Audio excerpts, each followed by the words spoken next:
wonderful and marvelous morning to everyone. As we celebrated UNESCO month last October, we are here gathered for one of the highlights of UNESCO month and activities provided by UNESCO Club Social Studies Organization. To our professors, to our fellow students, to our candidates, judges, and other visitors, welcome to TED Talk Competition 2022. Once again, good morning to everyone. We are delighted to see all of you joining and participating in this event, in this competition. As we all know, there were delays that happened last month due to bad weather, so we are really sorry that we need to extend our activities for the month of November. But I hope everyone is doing fine. I hope everyone feels excited and looking forward to this competition. So before we formally start po, may mga hinihintay pa po ba tayo? Judges, candidates, let's see po, no? I think, sir, our committee will inform us if all of the candidates are already here. And Yes po. we want to acknowledge our professors that are present in the meet, Mr. Aguilar, and our judges, Ma'am Abalos and Dr. Monteroso. And Hello po, even ma'am. Miss Singson is already here. Welcome po, ma'am. Good morning po. Uh, how about po ang ating mga candidates? Nandiyan na po ba sila? Candidates, type 1 naman tayo dyan para malaman natin kung handa na ba ang ating mga contestant, ang ating mga kalahok sa umagang ito, Sir Albi, no? Tignan natin Yes, kung so gaano ba sila ka-ready, sir. tingnan natin, no? Siyempre, kailangan ng presensya nila dito. Yan yung isa sa Oo mga naman, sir. magsisignify kung talagang handang-handa sila para sa competition to. So, I saw Miss Angeline M. Arce here on the comment section. Hello po, ma'am. Yes po. I think Sister Arce po, I'm not sure, but I think he left for a while. But I'm not sure if he already came back. Pwede pakitulungan po kami, aming fellow UNESCO officers. Hello po, ma'am. Good morning Dr. po. Mary Jane. Yes po. Ma'am Good Mariah. morning, Hello Ma'am po. Ana. Ito na dito na rin po si Ma'am Ana Isabel Aloba. Hello po. Yes, Yes sir. po. Si Sir Good Prince Judge morning, 1. Sir Prince. Sir General Galgo is already here as well. I think, Um, partner, nandito na ang ating mga contestant, no? So to formally yes, start our event, we will be having our prayer to be led by Mr. Elijah Philip Evangelista, one of our social media coordinators in our organization. Okay, let's bow our heads and feel the presence of the Lord. Let's pray. Lord, thank you for this wonderful day that you have given us. Thank you for this opportunity that you have gathered us here to learn, to compete, and enjoy. Lord, may you guide us, especially those who are the contestants of this TED Talk event. Give them wisdom and knowledge and understanding as they deliver their insightful and full of knowledge speeches. Lord, we claim that this event is victorious by your name. Lord, may everything we do be glorify your name. This is all we ask. In Jesus' name we pray. Amen and amen.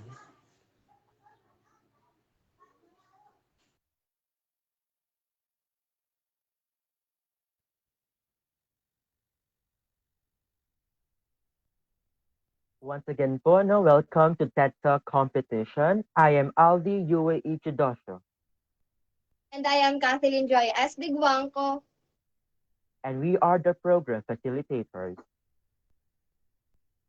Okay po, so we already checked the candidates. Hello po sa mga judges once again, for our professors. Before we proceed to the climax of our competition, partner, why don't you think kung i-light up natin yung mood ng event natin so everyone will get the positive energy? So do you think it is a good idea? Oo naman, partner. Tingin ko nga ayan yung pinakamagandang ideya, partner, para naman makita natin kung gaano kabuhay na buhay yung mga supporters ng ating mga contestant for today's event, for today's competition. No? So, ayan, Yes, partner. partner. Perhaps we can So, have a roll call. yeah, exactly. So, relax lang po tayo. Partner, inhale, exhale din tayo. Everyone, just relax, sit back, po, and enjoy the competition. But of course, wala pa naman po tayo sa proper ng competition. All right, so with that, let us greet our audience here in our Google Meeting and Facebook Live. So hello po sa mga tao po dyan. Hello to our fellow education students. As I guested by Miss Caitlin Puno, we're going to have a roll call because we'd love to see the support, cheers, and attendance of everyone, of every major from the College of Education ng URS Antipolo City Campus. So first of all, can we all see the presence of English majors by sending the blue heart emoji on our comment section? So mga English majors, are you guys there? Hello po. Even the contestants, you guys can also, send the heart emoji if you guys want to. Sa comment section po natin sa FB Live, tingnan po natin. So, Ayan, partner. Antayin lang natin ang response ng ating mga English major. Pero we're sure naman na nandyan sila, partner, dahil marami-rami ang candidate, ang contestant ng yes, English majors natin dyan. Mga palaban sila, partner, no? yes, partner. And since na-disseminate na din naman po ang ating Facebook Live, for sure, they'll be able to see our Facebook Live. Thank you very much, English majors. So now that we witness the presence and energy of our English majors, why don't we ask our Filipino majors? Are you guys all here? Because if you guys are here, put an orange heart emoji in our comment sections. Yan po, Filipino majors, you heard it. Orange heart emoji po. So please put put all your hearts on the comment section. Tignan po natin kung mapupuno nyo. Hello po sa mga Filipino majors. Hello po. Ayan. So I guess, since na-disseminate na po ang ating Facebook Live, for sure they'll be able to watch our live session. And you guys can still invite them here on our Google Meeting if you guys want to para mas marami tayong audience for today's competition dito sa ating live meeting. And of course, I'm sure nandyan din po ang ating math majors. So are you guys there? And with that, let's see their presence po by sending a red heart emoji on the comment section. Yan po. Ayan po, nakita ko po si Ma'am Princess. Yan, nag-invite po si Ma'am Princess. Yan po. Thank you po, Ma'am Princess Jose. Yan po. Hello po, Yes, math majors. Fill the comment section with, red heart emojis. Yes po. Thank you very much po, Sir Just One. Sir Prince, yeah. Ayan, partner, since natawag na natin ang ibang major, I'm sure na hindi natin makakalimutan at hindi rin magpapahuli ang ating mga elementary education students. We'd like to witness your presence through sending a purple heart emoji on our comment sections. Yes And po. it will be Hello po. monitored naman sa FB Live natin, partner, dahil nandun ang ating mga audience. Naka-specify kasi, partner, ang ating Google Meet para sa ating mga contestants, sa ating mga judges, and other professors na gustong pumasok, and even the committee of our TED Talk competition event.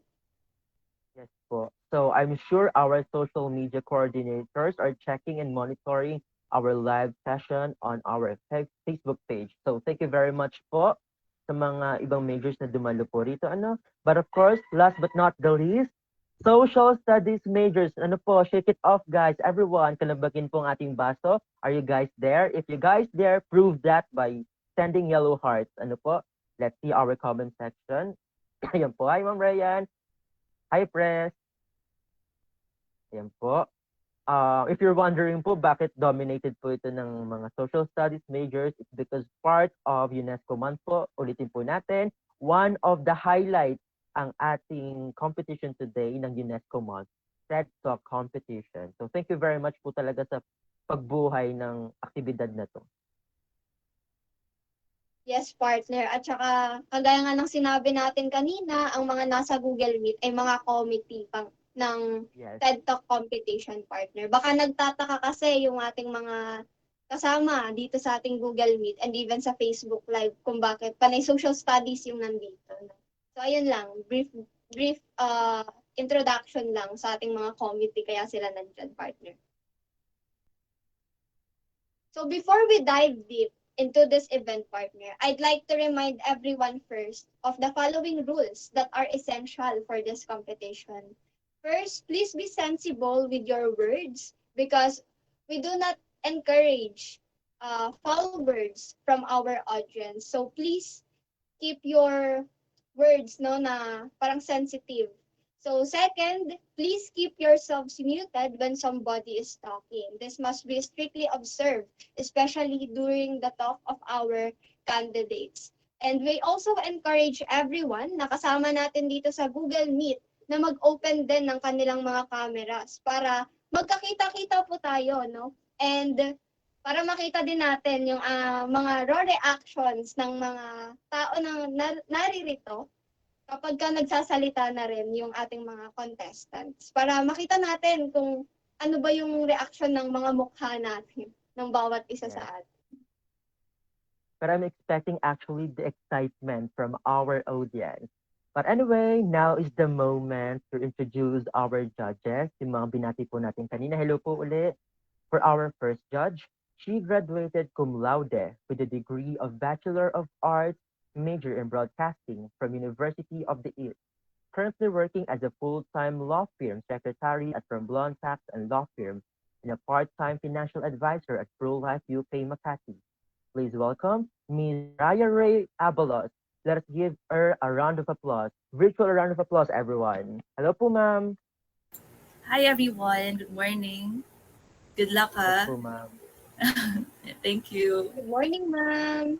Good Thank you po, ma'am, morning. for attending. Good morning po. Thank you po. Thank you. For our second judge partner, thank you, ma'am.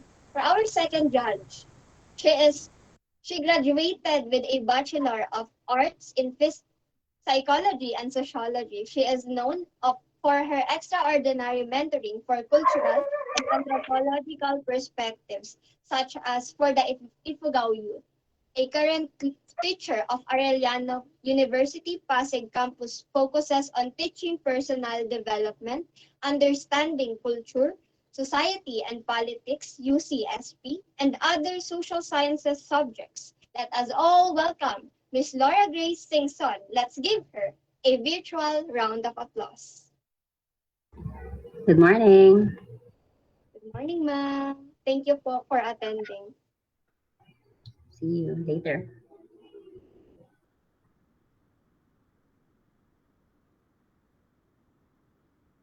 And finally, for our third judge, she graduated with a bachelor's degree in commerce major in computer management at St. Joseph's College. She took her professional education course in the University of Rizal System, which led her to become a head teacher in the La Paz National High School. She also graduated with a Doctor of Philosophy and Education and Doctor of Education major in Educational Management.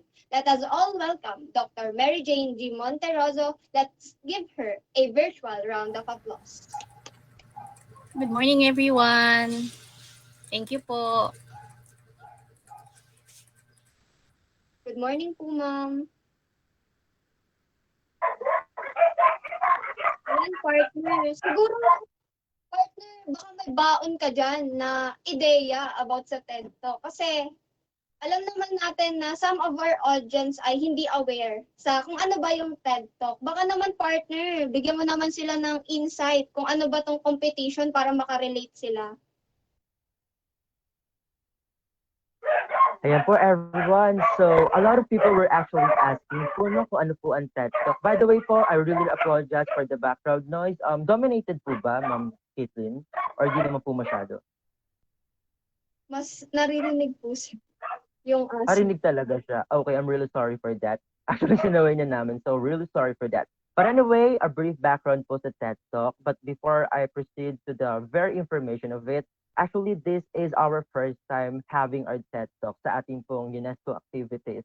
So yes, it was a proposed activity by our UNESCO officers, but now here we are making this event possible. Ayan, na tumigil na sila. Thank God. So, all right, a brief background po about TED Talk. No, it is actually a form of research speaking created by TED conferences. So one of their famous channels on YouTube is known as TED-Ed, wherein various research speakers are actually there discussing different topics of different fields of human intellect. So the speakers, they discuss problems, phenomena, and events present in our world. So these speakers, they could be professional ones like our teachers, scientists, businessmen, engineers, and so on and so forth. But other people are also welcome to do so, to do TED Talk, like students like us and activists. So the goal of TED Talk is, the spreading of ideas that are worthy of our attention. Kaya dun na hinuwa o dun nakuha yung dahil sa konseptong yon, that is, that's where their famous quotation came from, which is ideas worth spreading. So ang ating mga speakers for today, they're gonna be having a talk, they're going to share their ideas, their stance, their claims, and so on and so forth that are worth spreading. So for sure, marami po tayong matututunan sa competition na to. This is TED Talk. So everyone, let us all listen po So nakaka-excite po ang mga magaganap later on sa ating competition. And sorry po ulit once again sa background noise a while ago. I'm really sorry. Okay lang po yan, Sir Aldi. Salamat po sa inyong baon, no? I hope na enlighten po ang ating mga tagapakinig sa umagang ito. So, before we proceed to the competition proper, we'd like to remind the guidelines. There were changes, but the candidates were informed prior the competition. So, allow me to read the guidelines. Number 1, all candidates from the College of Education are free to choose the topics that were already shown to them. Number 2, candidates can use either English or Filipino as their medium kapag nagsasalita na po sila. Pangatlo, only those who registered in the given form will be considered the official candidates for the competition. Pang-apat, the presentation should be in landscape format and dapat nakikita po yung half ng body ng ating mga speakers and also they need to have a plain background. Number 5, the talk should only last within 8 to 10 minutes. And number 6, the speakers are welcome to wear formal or semi-formal attire. And we are not encouraging everyone na magsuot po ng revealing clothes because it is strictly prohibited. Yes po. So, expose po muna natin saglit ang guidelines. Ayan po. Let us all remember the guidelines para po may po tayo. Pamantayan at gabay. Alright. Okay, so thank you very much po, Sir Alfred. You can now proceed to the next slide. Okay, so after hearing the guidelines, we'd like to call on Sir Alfred Kalingasan to explain the rubrics for the TED Talk. So, sir, hello po. Thank you, Sir Aldi. So, accompanied by guidelines, here is the rubrics that will be used to judge the competitors of 2022 TED Talk competition. For 20% speech delivery, the speaker uses effective oral presentation skills such as volume, diction, speed, and deliverance. The speaker uses effective body language such as gestures, mannerism, facial expression, and eye contact. For 30%, originality, the speaker presents the talk completely original. And for 50%, the contents of the talks should be relevant, factually supported, comprehensively researched, and well developed. Additionally, vital information that goes beyond the apparent is provided through quality details along with several justifications or instances for a total of 100%.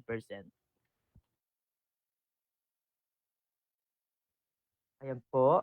That's our rubrics. Posted actually po yan 19th of October sa aming homepage. So thank you very much po, Sir Alfred Kalingasan, and for reading and explaining our rubrics. Thank you very much po. Onting reminders lang din po pala, additional ko lang po. For our judges, We do hope po na mag-take down notes po ng mga comments kasi we have a lot of contestant po and later on, after po ng mga contestant natin, hihingin po namin yung inyong mga komento. So, ayun lang po. So, with that, let's start the competition. Yes. Would like to call... Okay. Yes, sir? Sorry. Yeah. I was about to say, for those who are watching, no, paalala po lang namin, please like our page, please share our live session, our Facebook Live on our page. Yan po, para po more engagement po tayo. Thank you very much po sa tulong na ating social media coordinators. And yes, please go on, Ma'am Caitlin. Thank you for that, Sir Albi. So, we'd like to call on Miss Angeline M. Arce of BSE English 2, our first speaker for today. The topic she chose is the women in new millennia. Let's show her our cheers and support.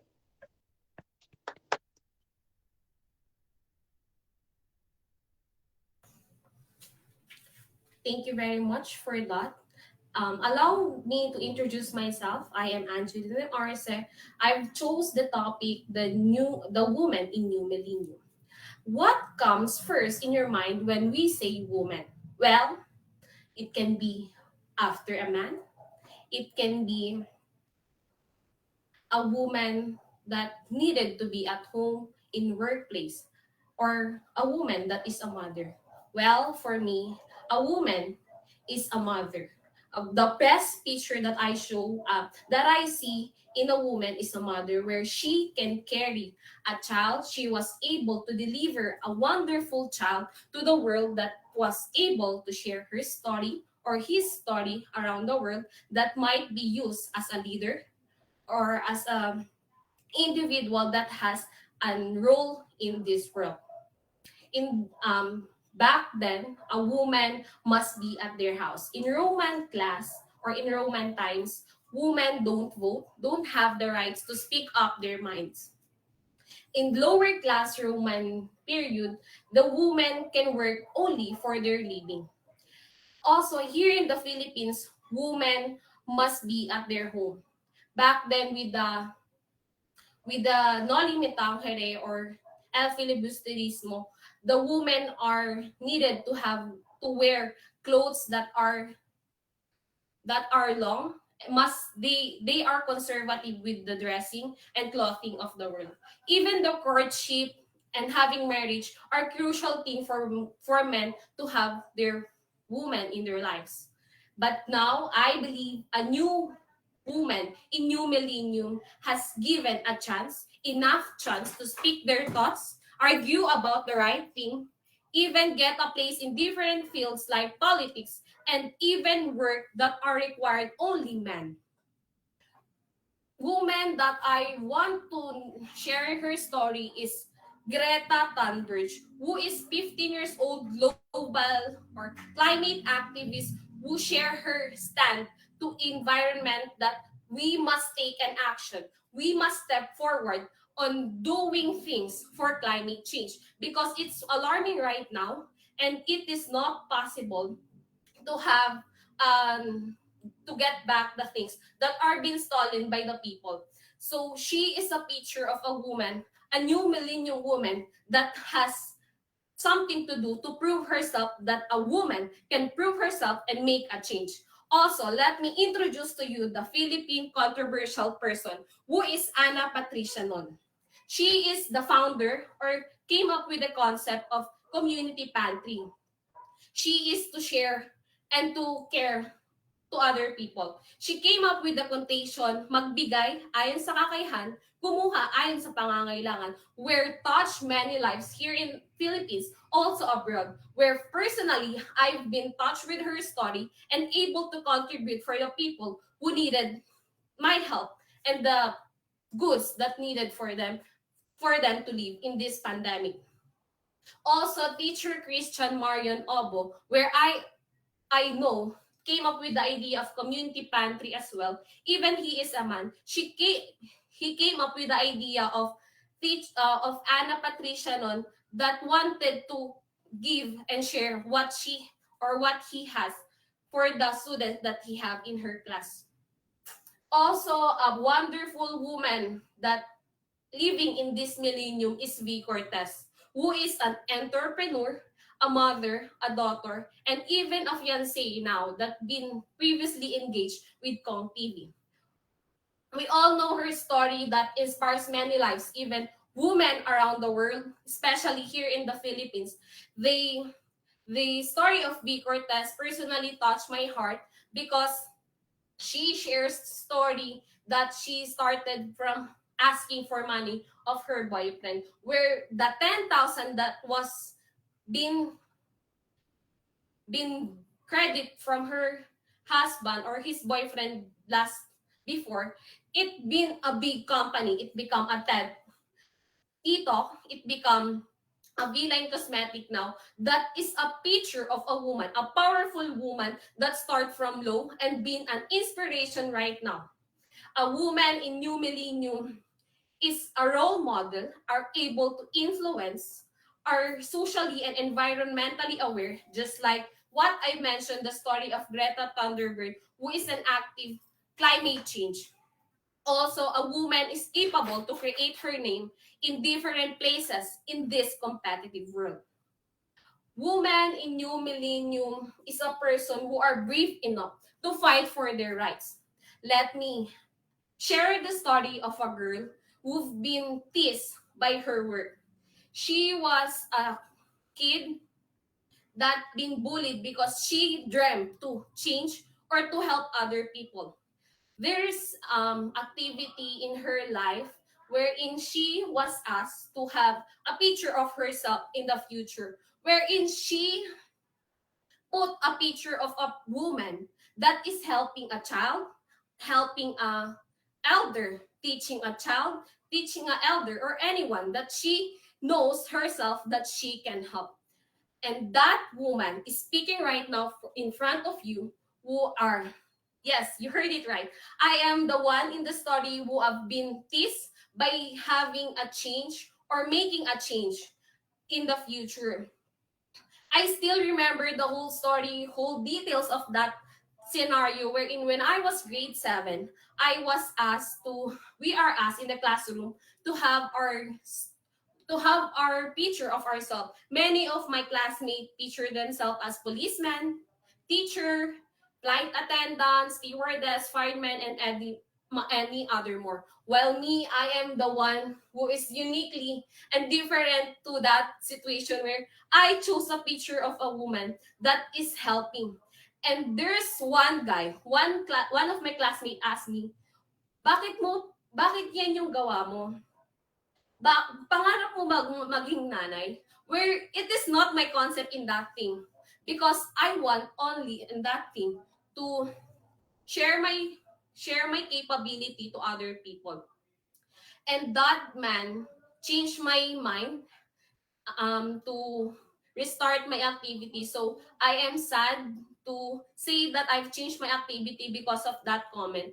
But if I am given a chance to do it another way or another time, I will do it differently. I will stand up with my thing or with my dream to help other people. And right now, I think I am doing the right thing and I am on the right path to have a change to be on my dream. Because I believe a new millennium woman is able to fight for who she is, and she is a role model and she can influence, not be influenced. If you are listening right now, young, especially young woman or elder one, I want you to be reminded with never lose hope. Keep working on the dream of or the life you promise for yourself.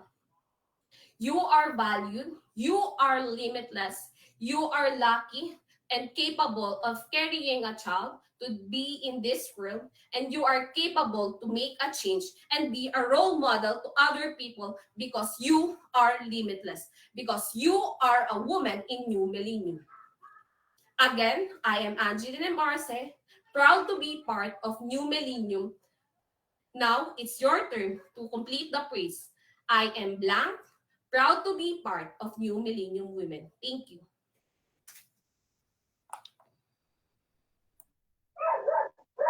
Wow, that was a really wonderful talk po from Ms. Angeline Melendez Arce of BSE English second year. Thank you very much po, ma'am. So I love it kasi po parang she was really brave to do that in front of us. Kung ako dyan, partner, baka nagkautal-utal na ako. But still, it is a really, really, really great talk from her. So once again, thank you very much po, Ms. Angeline Melendez Arce. Please give her a virtual round of applause. Mga English majors po dyan. Baka gusto niyo pong supportahan.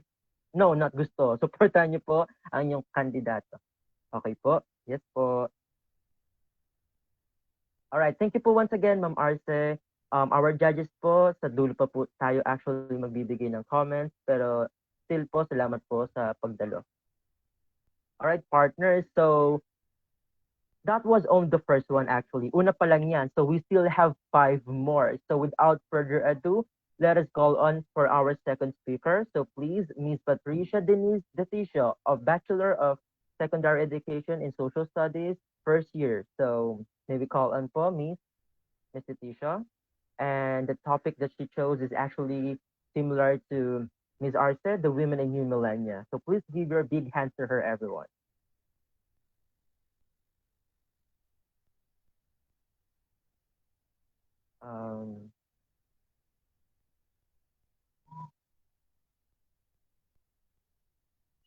All right, so let us wait for Mom Leticia. Everyone, do you see her?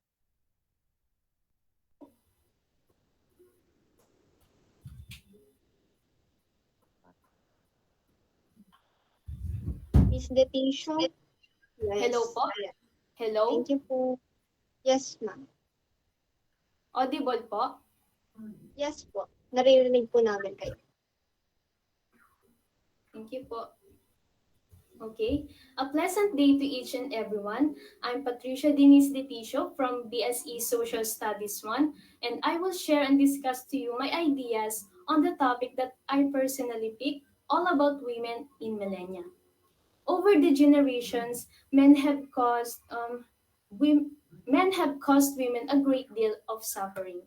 In earlier centuries, they were thought to be essentially non-existent, as if having the right to vote, one of the most civil freedoms, were only given to men. Almost all countries have a history of mistreating women, regardless of how progressive they may be today. Women realized their power more as society changed. Because women were not allowed to make their own decisions, women empowerment emerged as a breath of fresh air. As a result, they became aware of their rights and the necessity of establishing their own place in society independent of a man. It acknowledged that a person cannot just be given an advantage because of their gender.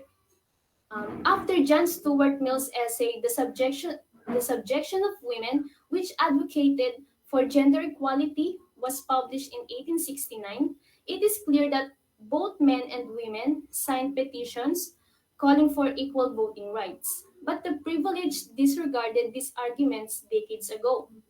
Women's livelihoods historically depended heavily on who they married because their roles were typically understood to be to raise children and manage the home, while the husband earned the income and acted as the head of the household and primary decision maker.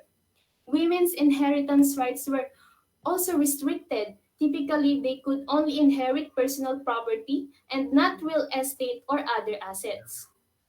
Although the limitations on property ownership in England and Wales were lifted by the Married Women's Property Act of 1870, this was still constrained and favored the father when it first started to change in England and Wales in the late 1830s. So besides that, the requirements for divorce varied depending on a person's gender, which made it much easier for men to divorce women. Wives would be left penniless if they were successful in getting a divorce from their husbands because they were not entitled to any marital property. Parental rights present us with an intriguing picture. Children were once considered to be the father's property, as we've seen, but in most cases, the mother was in charge of raising the children. Um, girls in Britain were more likely to receive a home education in the past that was focused on preparing them for future roles as spouses and mothers, or to be acknowledged for a range of accomplishments such as learning only music if they were educated. Contrarily, boys who are expected to enter the workforce were often allowed from studying science and arithmetic. So, what a horrible shame that, according to UNESCO, 9 million African girls between the ages of 6 and 11 will never attend school as opposed to 6 million boys. Um, as the Seneca Falls Convention in 1848, women's rights advocates officially petitioned for this civic, social, political, and religious rights, signaling a significant turning point in the history of women's rights. Women from all around the world are coming together in larger numbers to promote gender equality as the 20th century draws near, since both women's responsibilities in the workforce and duties as caregivers are fast changing. In this regard, Rosalind Franklin, a British scientist, helped pave the path for the double helix theory in 1951, while Raichiko Hiratsuka, a Japanese writer, challenged women's traditional roles in 1911. In other words, women from all over the world have been rebellious in order to acquire the status they do today. Women now impact the world in a variety of ways. Designer t-shirts with the phrase "the future is female" became popular in late 2015. The message was timely, and women of all ages, especially those in their 20s and 30s, embraced them. According to an article by Megan Gorman that was published by the Forbes magazine, it's not surprising that these four phrases resonated with millennial women. The world is being taken on by women in the millennial generation, from career growth to child rearing. They are planning their own future. The phrase, "the future is female," is not a new one though. More than 40 years ago, in 1975, it was first utilized. Um, this use of the 40-year-old term among millennial women today um, is an intriguing development. Women in the millennial age today are more financially independent than any generations before them. As per recent data, women in the millennial generation are utilizing chances that weren't open to them in the past. Today's millennial women can manage their finances, participate in politics and activist groups, access education, express their intelligence and ideas, and accomplish a variety of other goals. The first woman to receive the Nobel Prize and the only one to do so twice is Mary Curie. The first woman to command the Nobel Prize and only one, uh, the only one, the first woman to command an armed military operation in the United States was Harriet Tubman. With 28 wins, Beyonce holds the record for um, most Grammy Awards for female artists. Sally Ride made history by becoming the first openly gay astronaut and the first American woman in space. The first woman elected to the U.S. Senate was Hattie Caraway. Tony Stones, also known as Marcenia Lylestone, um, was the first female big league professional baseball player, greater than any man could ever try to imagine. According to Pew Research, these women are almost 7 percentage points more likely than men to have completed at least a bachelor's degree. In addition, almost 71% of millennial women work and they marry later than previous generations because they prioritize advancing their careers. So, What makes millennial women experience legitimately different from women of other generations? First, millennial women have to challenge stereotypes about both women and millennials, especially in the workplace. Despite advancements, women are still fighting to defy assumptions about our work ethics and emotions. Prove that we can manage both families and leadership positions and refuse non-promotable tasks associated with organizing and empathy. Millennial women are aware of their preferences and values when it comes to their career and lifestyle choices. Millennials believe they have the ability to design the life of their dreams and that each day is an opportunity to create something new. They continue until they are satisfied with their accomplishments and the existence they have created for both themselves and others. So millennial women allowed their difficulties to teach them. Millennial women are renowned for having a strong sense of purpose, intelligence, and curiosity. Millennial women are strong competitors. They have a positive outlook on what lies ahead. Millennial women understand how crucial it is to collaborate with others. However, they are also capable of taking charge and making quick, difficult decisions on their own. Indeed, the millennial generation is a strong and difficult one. We are not waiting for anyone's approval, validation, or permission. There's this one phrase that Muhaddesa Najumi said that the woman who does not require validation from anyone is the most free individual on the planet. We will design our lives and our futures according to our own standards, not those set by others. So, as we carve out our own paths in the millennial world, there's this saying from Christopher Poindexter that we are tearing pages from 100 different books. So, the millennial woman can be anything she wants to be and contribute to the era meaningfully, justly, and equally. Thank you. Wow, that was a great talk, Miss Patricia Denise Leticia. Let's give her a cheers and our support. Grabe, sobrang galing talaga, partner.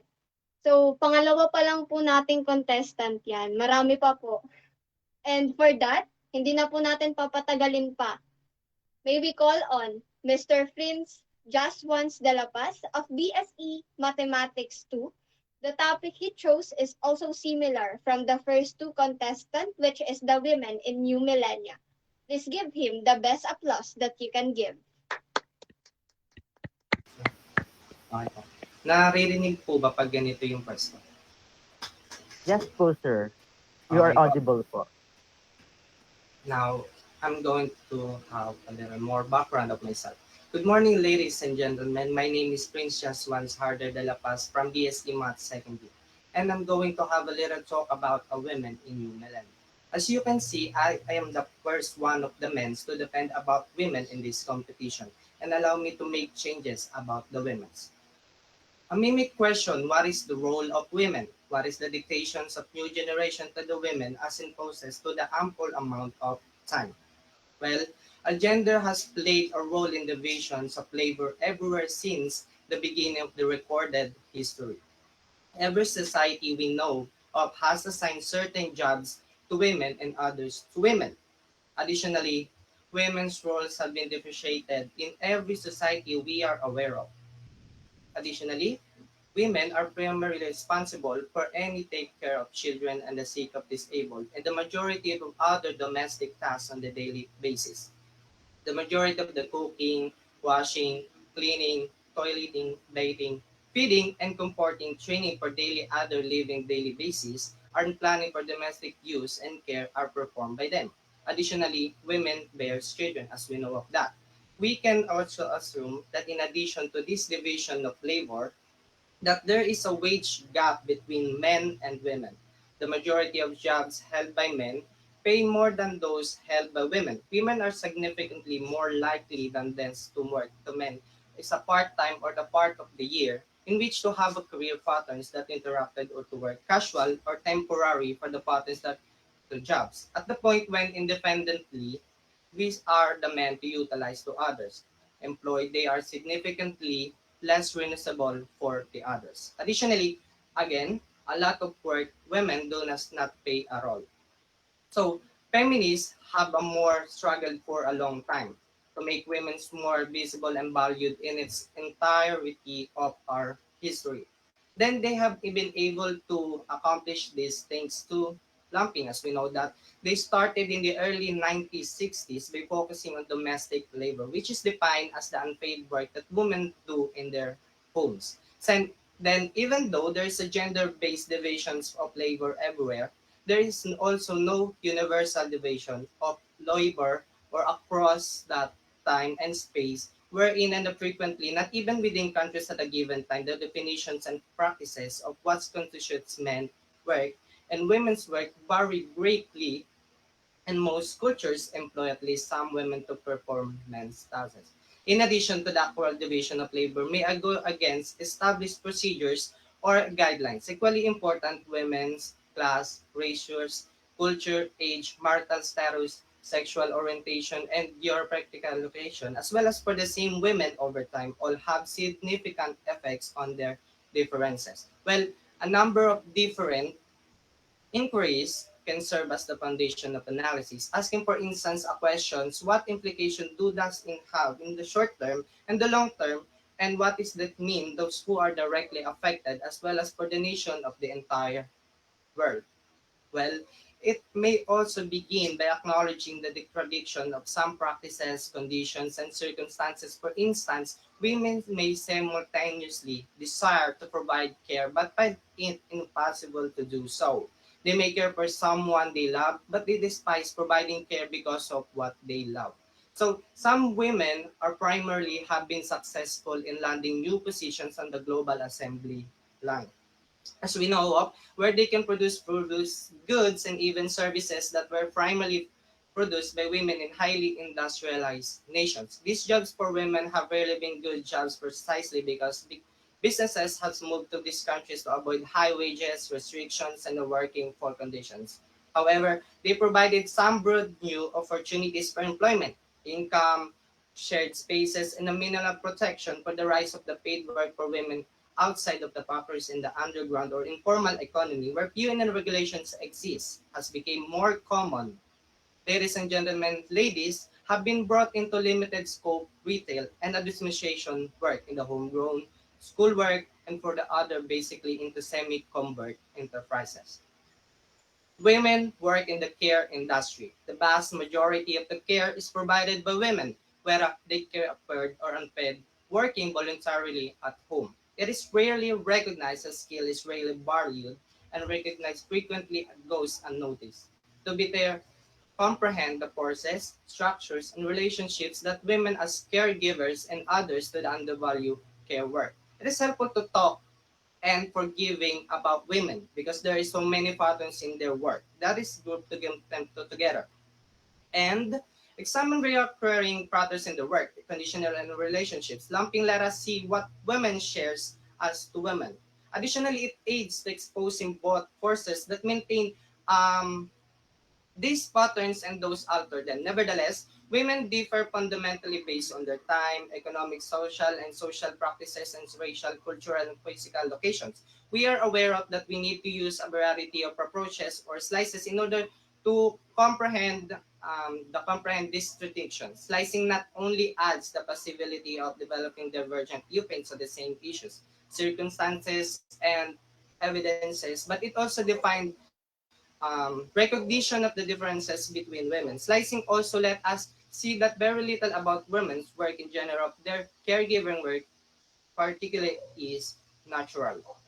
So, second, women should be analyzed in both their general and particular environments. Women's work is influenced by variety of factors, including globalization, stage shifts, growing emphasis on market communities and families, and over the factors, concepts about this, as well as women's race, culture, sexuality, equity, and age are all included in one context. The distribution of the income, power, symbolism, and social services and influenced by all four. As all four, we can concluded bond and them influence women's caretaking, even though their roles are frequently contradictory by shapes of human, including us or including women. Then globalization, despite notions of inability, are processes that are result for actual decisions and practices rather than forces beyond human control. State practices that set conditions for both care inside and outside the formal economy by providing supports, benefits, practices, and regulations, or not providing any of them at all, mediating the substitution of political material and symbolistic restrictions about resources among markets and individuals that states a fundamental role. Then begins without a doubt states had been forcing in particularly in focally figuring what is a public and what is private in the proper economy and what is private in the feeling of being outside the confidential economy. The positive and negative effects are not evenly distributed among women and between women. Therefore, if we can conclude that, we are going to figure out how to create favorable conditions for care for women as an empowerment to do so. It is not necessary not to only to learn what is that state and global forces do, but also who benefits and how. Then we're going to define there are choices to be made, even though there is something about powerful forces limit our options. Then we're going to care plans. These choices must be taken into account because they can be significantly effects on women's careers. In order to determine how they affect the nature and distribution of both care and care work, it is also about how women dress is not who define who they are. Then we need to consider when, where, and why markets are appropriate as their will effect on the women's. As we concluded this, by the thirdly composition, it is essential to investigate the women's in ways in which globalization states, markets, communities, households, or generate the structures of one another, influencing the operation of the others. As more rigid boundaries, as we concluded from this, the blurring of the lines between these sectors make it harder for women to identify boundaries and make it harder to see connections to the men. As a result, it is crucial to observe not only how these industries with one another, but also how these interactions have shiftings over time and location. So we can conclude that from the fourthly, which is crucial inquiries must be made regarding who bears the cost of all and which women bear the burden. The costs are much more important than the payment from the other sectors of women's work. And funding and payment are much more important than money. Issues like how payment is made, under what conditions, and for what kind of judgment are significant for the both access to justice and the cost of this action. So in the fifth condition, it is crucial to investigate concerns regarding times and locations. Empowerment and equality is provided where, when, and for how long. How long, imagine how long then empowerment and equality provided for women. The kind of work needed or provided is influenced by a variety of factors, including social, cultural, racial, physical, age, sexual orientation, and psychological location, as I am discussed already from the first. So even though this paper only brings what conditions of a few questions how going to define the time and space, it should be enough to show that understanding equity must be taken for conversation. And last but not the least, women empowerment needs to be understood as the goal, not the issue. Instead, just seeing it as a job, it needs to be is our relationship. Women in new millennium must be provided by all societies. At some point in our lives, we all require medical attention. We must first determine the aspects of equality from the equity and to determine empowerment of women, but not define how they dress because they can be anything they want to. Then, keeping all the perspectives in mind, women empowerment is significant and vital for the discussed and reflected upon by us. Women have received lower wages and men in the employment sectors for a long, long time. Imagine the process of empowerment does not happen overnight. People have been discriminated.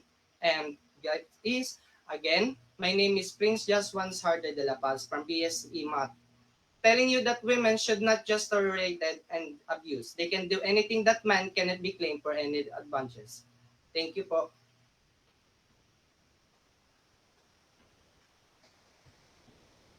Wow. That Hello was po once really again. amazing. Audible po ba, everyone? I'm sorry. Yes, sir.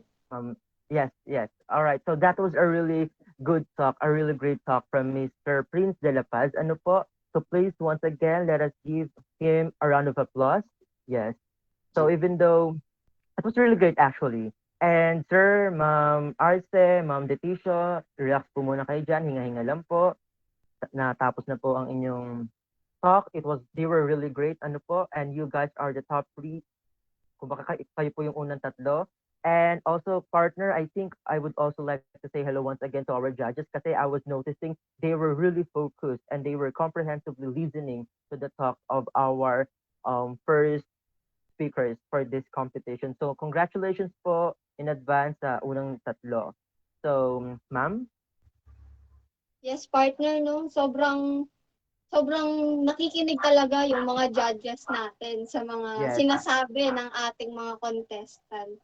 And sobrang The galing note-taking, ng mga yes. naunang tatlo. Kaya, syempre, hindi naman siguro papahuli, partner, yung mga tatlo pang natitira nating contestant. Pero pahingahin muna natin sila ng mga ilang minuto kasi may gusto lang akong i-shout out, partner.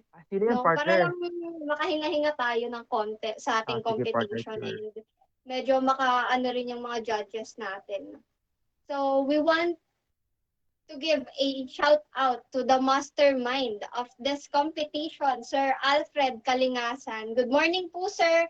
And he is the one who is presenting our PowerPoint presentation for this competition. So, shout out po sa iyo, Yes. sir. Hello Salamat po, po. sir.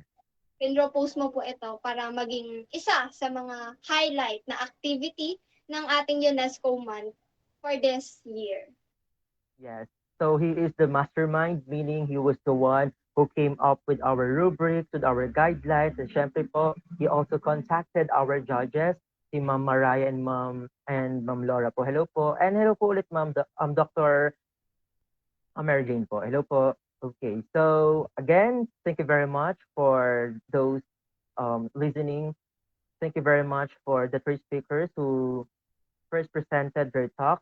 All right, so we still have 3 speakers left. Ano po, so don't stop watching this competition. So for our 4th speaker, she is from BSA English, 3rd year. She is no other than Ms. Ana Isabel Aloba. Please give her our virtual a round of applause. Hello po, ma'am. Good morning po. Everyone, English majors po, math majors, supportan po natin ang ating mga candidates. Okay po. Hello everyone. Am I audible po ba? Even in this, kahit malayo po ako sa ano. Am I audible? Yes, Yes. po. Okay, thank you everyone for that affirmation. So let me start by introducing myself. I am Ana Isabel Aloba from BSE English 3, and I'm here to do a TED Talk about the woman in the new millennium. And my talk is entitled A Look in a Woman in the New Millennium. So let's start. Throughout our history, woman is perceived as someone, or the job of a woman is to give birth and take care and do the household chores. Different cultures attest to this argument. It is indeed true. And so I am going to focus my talk on 3 main ideas. First is the historical background of women. Second is the woman who changed the history. Third, and what are the current status of women in the new millennia? It may be the changes or the future action and the current status that we women face in this century. So let's start first my talk with our first idea. Generally, women in our history, for example, is that in the Northern African tribe, let me give you an example on how they are treated in different cultures. First, in the Northern Africa or the Malassy tribe, they are seen as someone who bears children or who are second to their husband only. In this tribe, women are generally seen as, yes, next to men, and the men in this tribe are the warriors or the food provider in this tribe. This is similar with the countries or the Asian countries such as Japan, China, Russia, and India, and even in our own country, even in the pre-colonial times, we are aware of that, of how women was treated and how our society is dominated by patriarchal or more on men. They focus on men, and that is the historical background. So now let us focus to the second main idea. Even though there are countless, even though there are differences in terms of how they perceive women, we are now going to focus on our second main idea, which is I'm going to give you the examples of different, okay, different women or the countless women or some of the examples of women.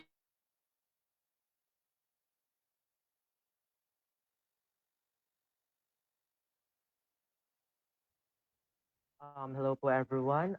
I think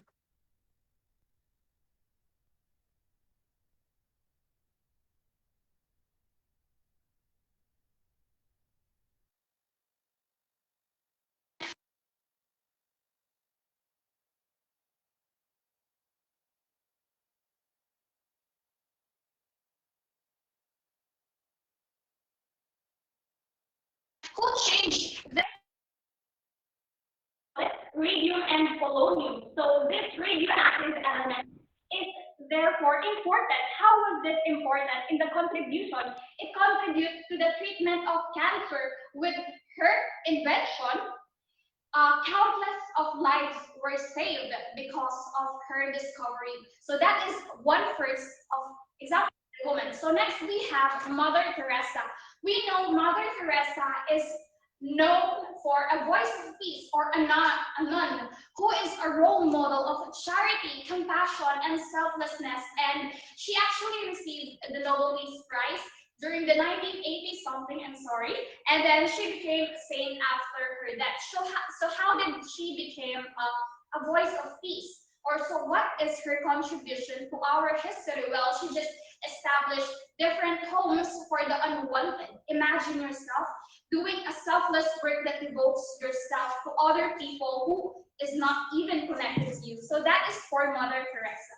So next we have, okay, we have Oprah Winfrey.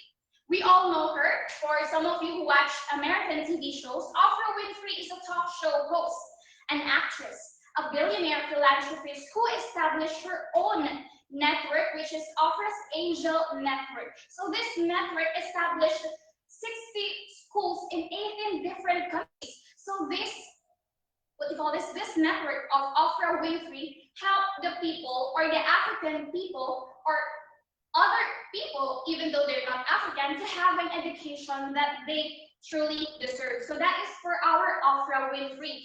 And we also have this woman, which is Malala Yousafzai. When I was in high school, I remember this woman because she's the first one who piqued my interest regarding her contribution in our society. So who is this person? Malala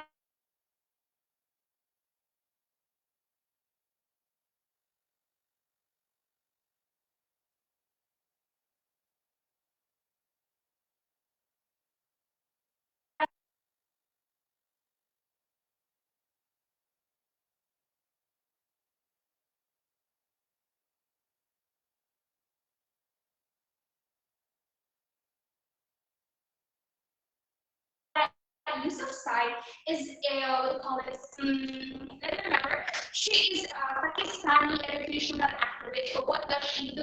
At the young of how women is definitely important in our society. So another example is that they call it from this woman that I have stated.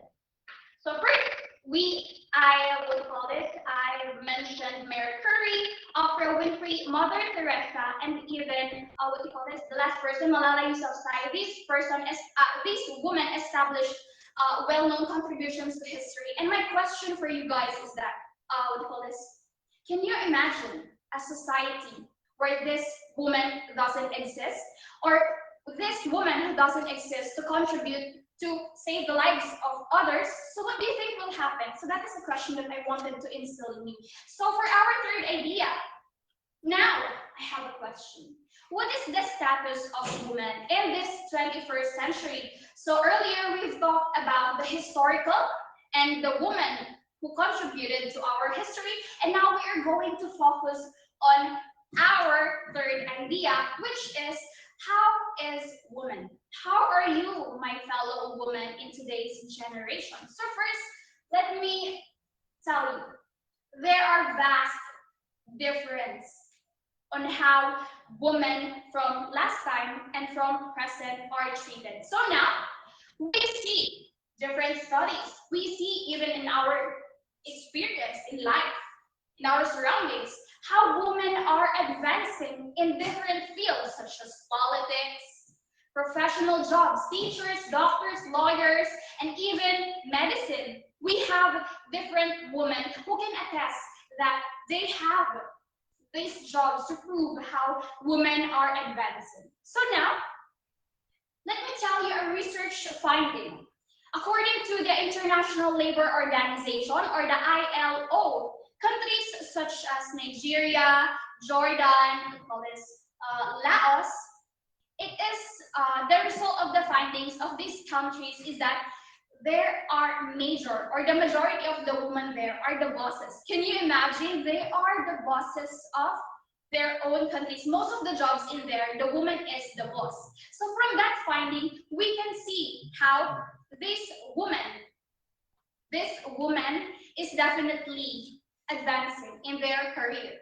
So next, another is that, did you also know, did you also know that Philippines ranked 11th? Did you know that? Philippines ranked 11, wherein women has the most managerial position among other different countries in the world. So that is according to the Statista. So from this, we can conclude how women definitely progress. So for our conclusion, even though there are progress about women development, there are still things that we need to focus on, such as the gender disparity in the workplace, sexual harassment for some of the cases in our women. But then these are some of the issues, but we have to focus on more on building for our generation. So to summarize, I wanted to instill in your mind that woman is not just a gender. It is a gift that we should be proud of, because with this gender that we have, we can progress and advance throughout different generations that we might face. So that is for my talk. Thank you for listening, and that's all.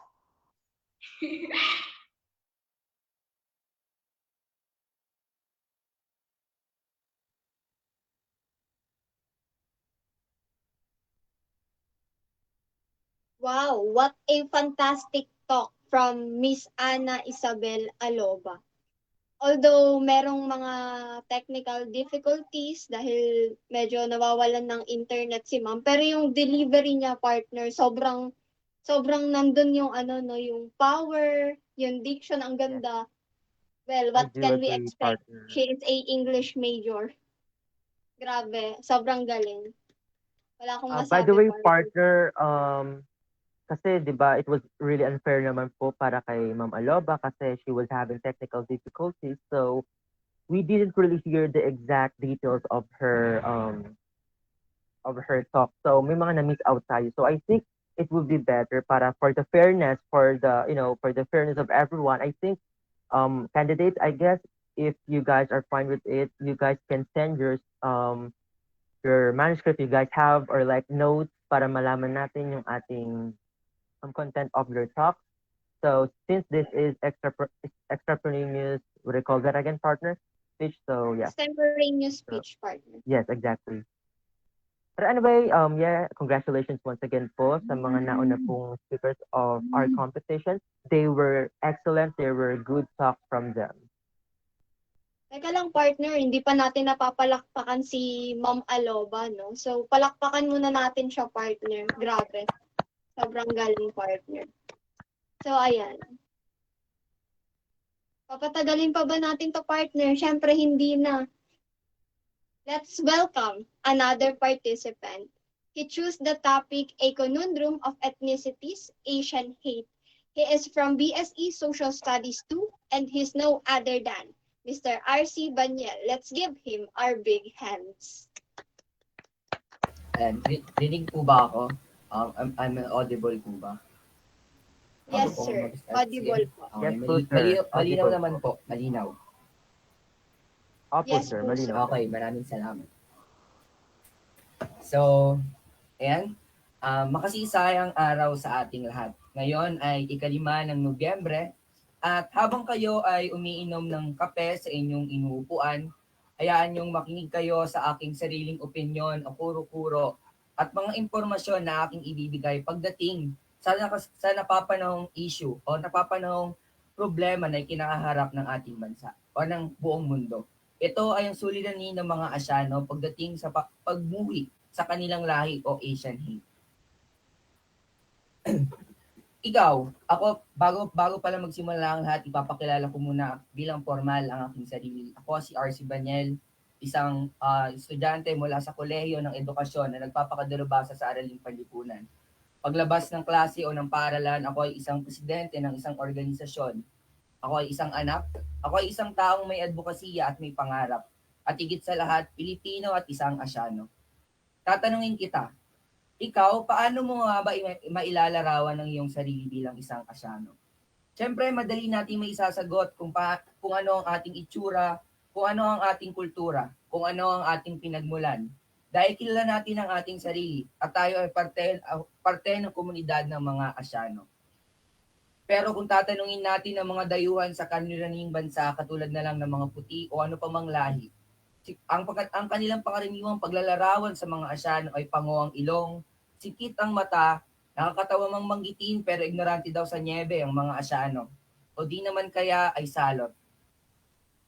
Di natin may tatanggi na totoo nga, pango ang ating ilong. Ang mga tao na matatagpuan sa silangang Asya ay singkit ang mga mata, katulad na lang ng mga Chinese, Hapon, mga Koreano o mga Koreana. Pati na rin ang pagsabi nila sa atin na tayo ignorante daw sa niebe, totoo naman, dahil ang mga bansa sa timog silangang Asya ay nakakaranas lamang ng dalawang klima, tag-ulan at tag-init. Kaya naman pag nakakita tayo ng yelo na galing sa kalangitan ay namamangha ang ating mga mukha at tila nagiging ignorante tayo. Siguro parte na yon ng ating pagkatao. At pinakamasakit sa lahat ay yung tawagin tayong salot. Siguro tinawag nilang salot ang mga Asyano dahil sa atin nang galing ang sakit na COVID-19 na nagpasimula ng pandemya o krisis sa buong mundo. Grabe no, nakakatawa o abag-abag isipin. Pero kapag tayo naman ang tinanong kung paano natin ilalarawan ng mga dayuhan, inilalarawan natin sila sa magandang pamamaraan. Inilalarawan natin sila sa matangos ang ilong, mapungay ang mga mata, mapuputi, matatangkad, o sa madaling salita, sila ay presentable. Pero ganun pala ang paglalarawan nila sa atin, baliktad kung paano nila tayo ilarawan. Siguro hindi naman lingid sa ating kaalaman na kapag tayo ay gumagamit ng mga social media, katulad na lang ng Facebook, habang tayo ay nag-scroll up ng ating cellphone, nakakita tayo ng isang artikulo o video na nagkaroon ng pag-atake sa mga Asyano. Isipin mo na lamang ikaw ay nakaupo sa isang subway, sa isang tren, kumakain, pauwi sa inyong tahanan, at bigla ka na lamang inatake ng hindi isang kilalang tao. Inatake ang iyong mukha at sinugatan ang iyong mukha ng cutter. Isa yun sa mga storya ng ating OFW na Pinoy. Merong mga Chinese na natutulog sa kanilang apartment at bigla na lamang silang pinagsasaksak ng walang kamalay-malay. At isa pa, merong isang dayuhan o Asyano na naglalakad sa New York City street. Siya ay kumakain, umiinom ng kanyang kape at namalayan niyang may sumusunod sa kanyang tao at hindi inaasang pagkakataon, siya ay pinagsasaksak sa likod. Grabe kabrutal ang mga pag-atake na ginawa sa mga Asyano. Tila hindi makatao. Simula na pumutok ang pandemya dahil sa COVID-19 virus. Noong taong 2015 papuntang 2018 to 2019, tanging 3 numero lamang ang mga pag-atake o 3 digit lamang ng mga pag-atake o nasa hundreds lamang ang mga ulat ng pag-atake sa Asyano. Pero simula noong 2020 hanggang 2021, lumobo ito. Nakakalungkot mang isabihin, pero lumobo ito sa 9,000. Grabe ang taas, hindi lamang triple, kundi 10 beses ang pagtaas ng mga pag-atake. Siguro natawag tayo ng mga dayuhan bilang salot at mas lalong sumidhi ang kanilang pagkagalit sa mga Asyano ay dahil lang pumutok nga ang COVID-19. Feeling nila ang COVID-19 ay dahilan ng mga ay feeling nila nanggaling sa mga Asyano. Totoo nga naman, hindi natin may tatanggi yun. Pero hindi dapat nila tayo husgahan dahil sa ganung paratang lamang. Lalong-lalo na ang mga Chinese. Sila ang nakakaranas ng malaking pag-atake ng mga dayuhan. Siguro isa na rin sa malaking problema o isa sa malaking rason kung bakit mataas ang pag-atake sa mga Asyano ay dahil sa malaking agwat ng pagtingin natin sa ating kultura. Isa ka ba sa klase ng tao na mahilig manood ng mga vlog ng mga dayuhan na kung saan sila ay pumupunta sa iba't ibang lugar o bansa sa Asia? Siguro nakita mo naman na sila ay pinapakita nila ang mayayaman na kultura, mga magagandang lugar, mga pamumuhay ng iba't ibang klase ng tao. Siyempre, maganda yon. Maganda sa ating mga mata. Pero, kasabay ng mga yon, meron din tayong nakikitang mga bagay na masama. Katulad na lamang ng isang vlogger na ipinapakita na habang siya ay nagbe-video, meron sa kanyang gilid o sa kanyang balikat na namamalimos. Meron namang magnanakaw na nakasunod sa kanya. Siyempre, bilang isang manonood, ano nga ba ang mas matatandaan mo? Ang maganda o pangit? Siyempre, tao tayo, huwag tayong tumanggi. Mas naalala natin kung ano yung pangit na katangian ng isang tao. Habang pinapanood ko ang mga video na iyon, ako yung napaisip, bakit kaya walang Asyanong gumagawa ng teksto o gumagawa ng video tungkol sa mga kanluraning bansa o tungkol sa mga dayuhan? Madali kong nasagot ang aking sariling katanungan. Siguro dahil tayong mga Asyano, ang tingin natin sa mga kanluraning bansa ay ang basihan pagdating sa kultura, pagdating sa katangian, o pagdating sa itsura. Sila ang ating tinitingala, panay ang ating pagtangkilik sa kanilang mga kultura. Kaya ganoon na lamang kataas ang ating pagtingin sa kanila. Siguro hindi na dapat pa madagdagan ang mga pag-atake at pangungutya sa mga Asyano. Dahil sabay ng mga aking nabanggit, nangangahulugan lamang na ganoon kalaki o ganoon kababa ang pagtingin ng mga dayuhan sa mga Asyano. Dahil siyempre, pangkaraniwang trabaho ng mga Asyano pagdating sa ibang bansa, janitor, caregiver, masyadong mababa ang kanilang pagtingin dahil mababa rin ang pagtingin ang pagtingin natin sa ating mga sarili. Dapat hindi na madagdagan pa ang pag-atake o pangungutya o magkaroon pa ng isang kaso ng masaktan bago tayo tumindig o manindigan para sa ating karapatan. Bilang isang Asyano, dapat hindi tayo mahiya, hindi tayo matakot, ating ipaglaban ng karapatan at patuloy na manindigan sa kung ano ang tama. Dahil patuloy na nagbabago ang mundo, kasabay na pagbabago ng mundo ay meron ng mga lahi na nagkakasama-sama. At ang pagkasama-sama na yon ay kung sasabayan natin ito ng tamang respeto at pag-intindi, mamumuhay tayo ng tahimik sa isang komunidad. Tayo ay tao lamang, pare-parehas tayo ng tao, anuman ang lahi ang pinanggalingan natin, anuman ang kulay ng ating putis. Kung man ay galing sa anumang bansa sa Asia, kung man ay galing sa bansa sa Europa, kung man ay galing sa Amerika, tama naman ay paglaban nating karapatan at paninindigan. Totoo, pango ang ating ilong, singkit ang ating mga mata, tayo ay ignorante sa niebe, pero hindi siguro tama na tayo ay tawagin na ignorante sa niebe. At siguro hindi din pwedeng tawagin na tayo ay salot sa lipunan. Dahil tayo isang Asyano, tayo may pagmamalaki, at tayo ay merong kanya-kanyang kagalingan sa iba't ibang larangan. Kaya naman, kung ikaw saan ka man magdako, pag pumunta sa mangdako ng mundo, huwag mong ikakaya na ang iyong pinanggalingan dahil ikaw ay isang Asyano. Muli, ako si RCM Baniel. Maraming salamat po.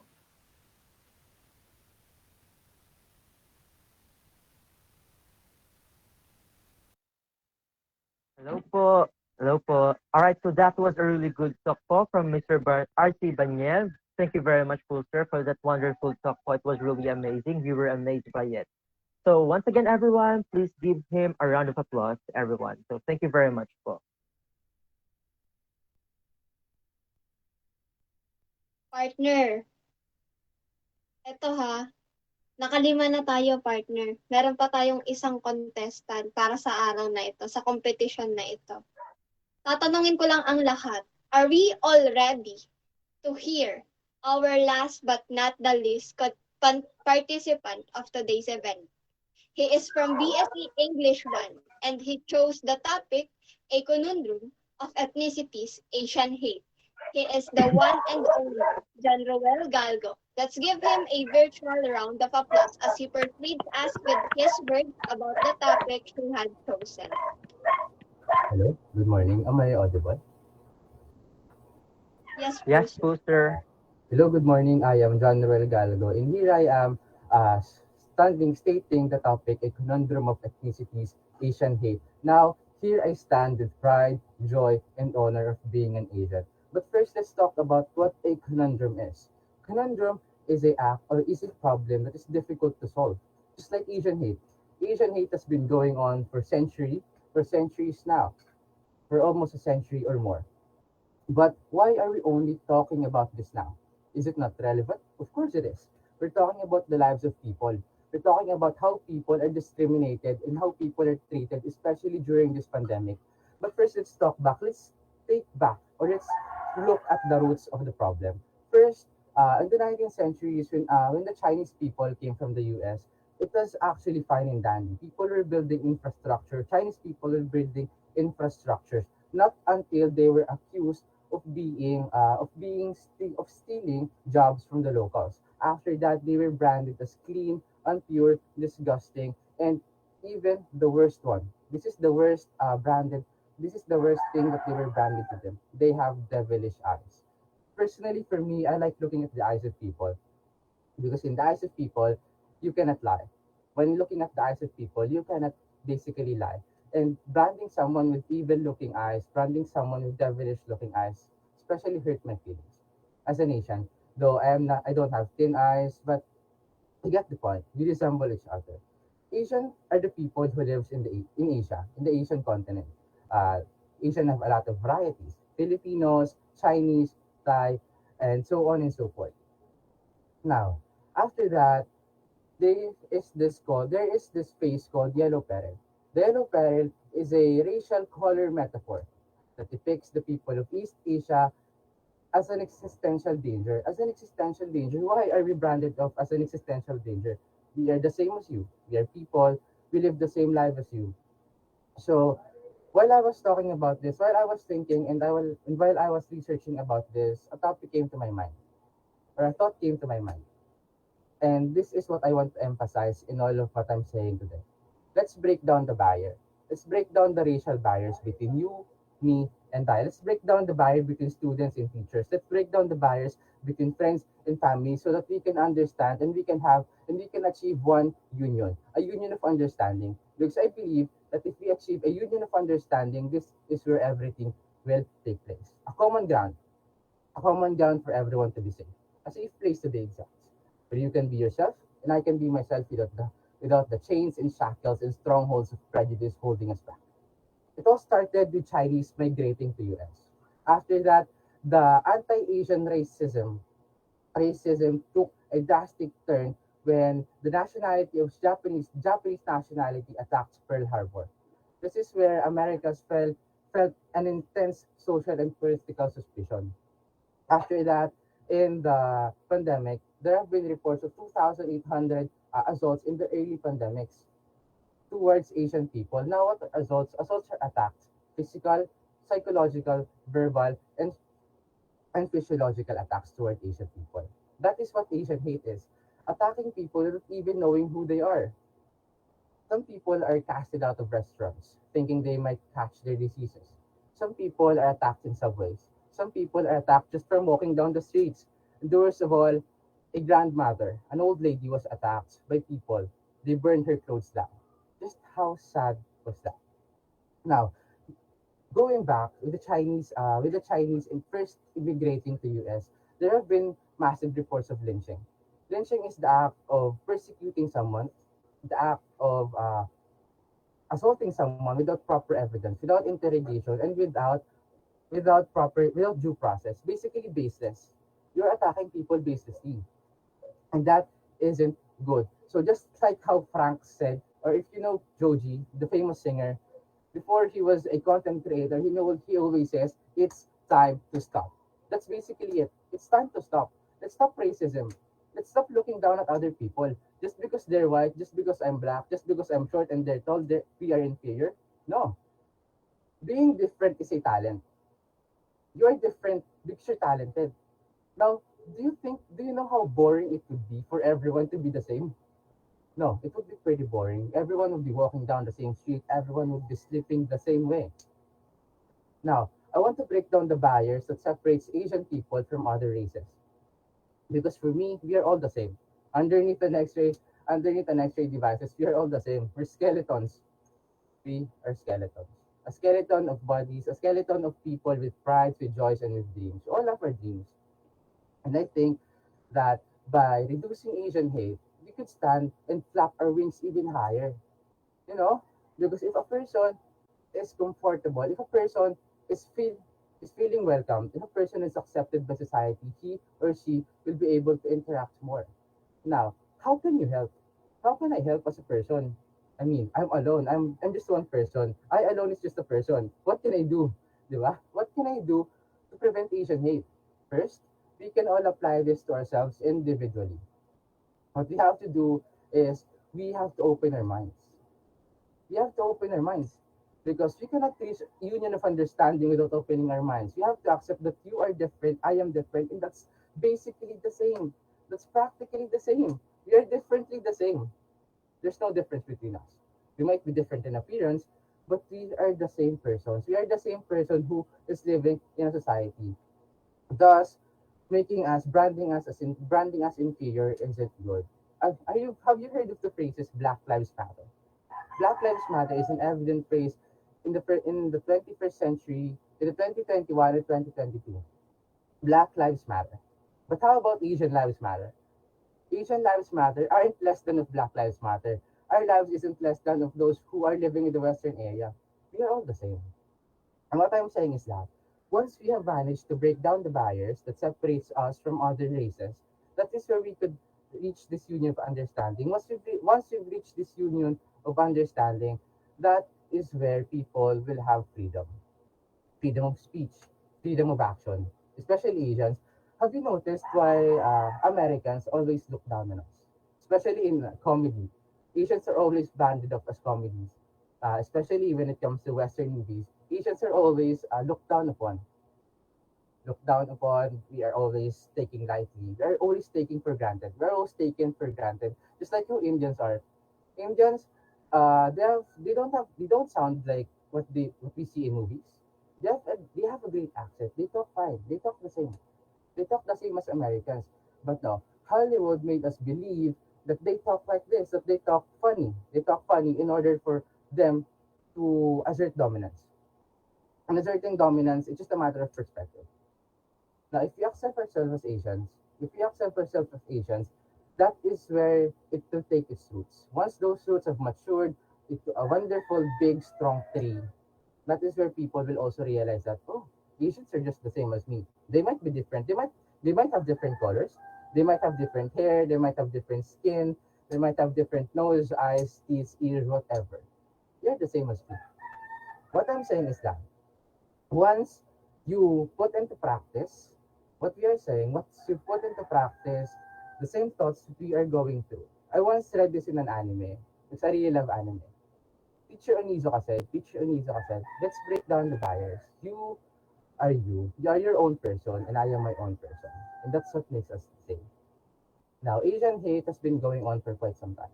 And I want you to take a stand. And I want us to take a stand with pride, with joy, and with honor. It's time to take a stand. It's time to stop slouching with our backs on the wall.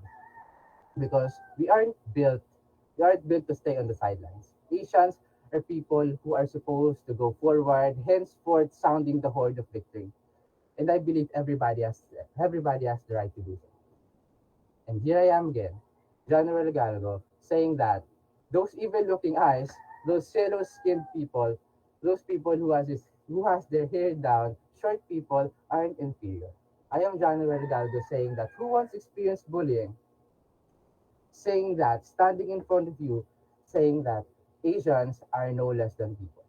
We are magnificent. That's all. Thank you.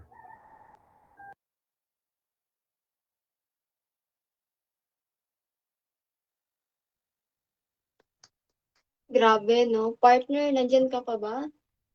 Yes, partner, I'm still here. And that was a really good talk from Mr. John Ruel Galgo. Ano po? So, our dear audience, let's give him our virtual a round of applause po, everyone. They all deserve our applauses and claps and big hands. Thank you very much po. Partner, while we were actually muted and off cam, there was a little situation na nangyayari sa ating comment section. There was a little comedy. We actually got updated by one of our officers. However, everyone, please, like what was the rules? What was the rules a while ago? Please, be careful of the words you're trying to say on the comment section. This is well a formal event actually. So let us let us promote formality for the meantime. But still, ang daming suporta. I saw the comments from Mr. De La Paz, Mr. Banyel, Mr. Galgo, Ma'am Detisho, Ma'am Arce, and Ma'am Aloba. The supports were really overwhelming for them. So, sa mga English majors, sa Oxford majors, and sa ating mga math majors dyan, nandyan pa ho ba ulit kayo? Do you guys remember the color of the heart that we mentioned a while ago? You can still send those for math majors. Tama po ba, Ma'am Caitlin? It was red heart, right? The red heart Yes, emoji. sir. Yes, partner, And red flag. the English majors, you guys can send the blue heart emoji to support your candidates. Oxted majors, yellow hearts po. Mga Filipino, still you can still send your orange heart for your attendance as well as elementary education students, yung purple heart po. Para po malaman natin kung you guys are still there. We need your presence, everyone, to make this event lively. Alright, so how's the situation na po sa ating comment section? Humuhupa na po ba? Huwag po kayo humupa. We need your support. Pero yes, please be sensible to your words po. Ano po? Okay, alright. Okay, so Ma'am Grabe, Caitlin. partner. Grabe, partner. Isa lang masasabi ko talaga. Sobrang intense ng talk between the participants sa competition na to, no? So I can say na sobrang galing talaga nilang lahat. Ang galing nilang magsalita, ang galing nilang mag-deliver. Kahit nga yung iba may mga technical difficulties, may mga struggle sa connection, but then i-deliver pa rin nila ng maayos yung kanilang mga speech for today dito sa ating competition. So I can say that we have learned, we have convinced and enlightened by their words as they talk regarding the topics that they have chose, no, sa umagang ito. So lahat sila mahuhusay, partner. Sobrang pakiramdam Yes. ko, partner, mahihirapan yung ating mga judges sa araw na to para malaman kung sino ba yung tatanghaling panalo dito sa ating event, sa TED Talk competition. Yes, I do agree with you, partner. So they were all excellent, just like what you mentioned, and very witty. Like imagine they were able to do that within a short period of time, no? So that's a commendable action. So once again, candidates, thank you very much po. Thank you very much for participating. We heard your talks, your stands, your claims among different topics that you guys chose. Everything was really, it went well, it went smooth. So yun po, thank you very much po. Yes, no, partner. This time, dadako naman tayo sa isang part ng ating event for today, kung saan pakikinggan naman natin kung ano ba yung mga suggestion or masasabi ng ating mga judges. Kasi kanina, partner, pinakinggan natin yung mga contestant natin. Bakit hindi natin Yes. pakinggan kung ano ba yung mga komento ng ating mga judges sa performance ng ating mga participants sa umagang ito? Yes. So, like what was actually, we're actually trying to we were not able to bring up na kasi ang mga judges, we're going to rely to them heavily sa insights, sa comments, and suggestions, and syempre sa decision nila. So, judges, all right. So, Caitlin, let us call on our judges po, no?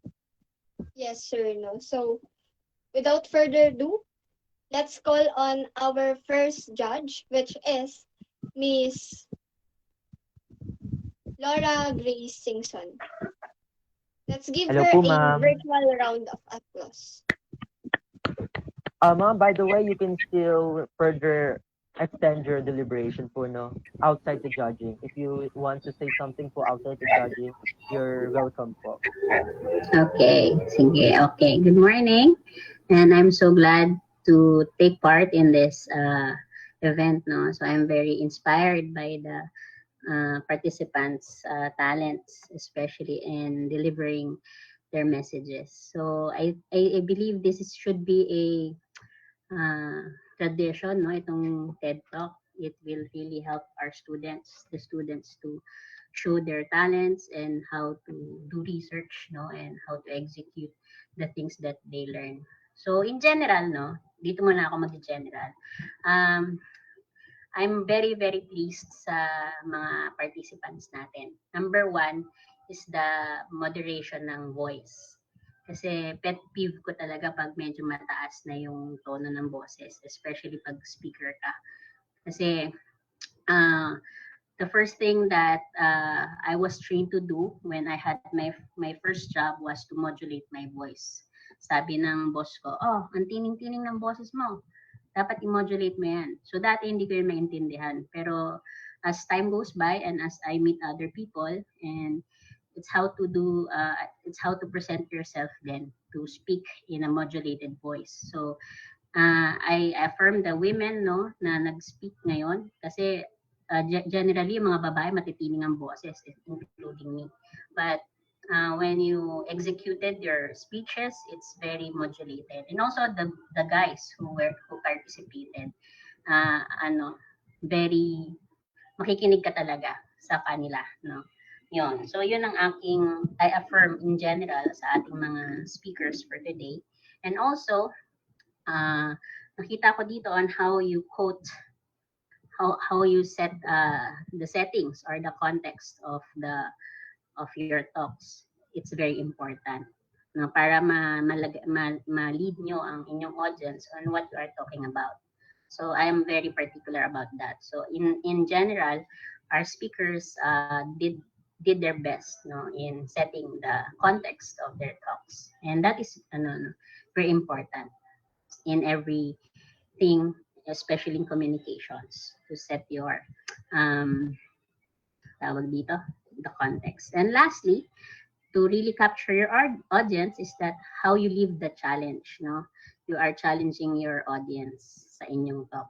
It's good that you lay down the knowledge, the facts, and how you make sense of it, no? How you synthesize the information that you shared.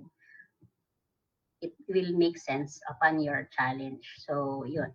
No, from the start, how you set your context and how to deliver your challenge is very, very crucial. And also on how you perform yung inyong delivery. So in general, I am really pleased, no? Yun. So siguro in very short sharing siguro, no, of our participants, we'll share siguro short, and our other judges can share their comments also or affirmation. Siguro first is Miss Angeline M. Arce. I'm very pleased sa iyong ikaw ang nag-set ng tone, no, ng sharing or ng talk na ito. So I am fine with how you shared the context of your message, and you really captured me when you shared the challenge of your talk. Very, very firm ka and very passionate about that challenge that you left the audience in terms of the women in the new millennia. Yeah, so I appreciate that. And I think kinabahan ka lang, but that is forgivable. But I really appreciate the message. And next is Patricia Denise Leticio. Yeah, so I appreciate how you quote authors and the setting and how you establish your context. And also, importante dito pala participants and listeners on how you quote the authors, no, and the sources of your talk. Yeah. So as you go on to the academe life, it's very crucial that you always state where you got the information, no, from. So that's very, para hindi din tayo ma-accuse ng plagiarism. Nung agaw tayo ng idea. So it's very important. Na-appreciate ko to kay Miss Patricia Denise Leticio on how mayat-mayat kinuquote niya kung kanino niya nakuha yung mga ideas niya. Yan. So I really appreciate that. Yan. For Prince Jarder de la Paz, I like your presentation. Very meaty. So sobrang meaty, mabilis ka lang nagsalita. No? So siguro, the content is very good.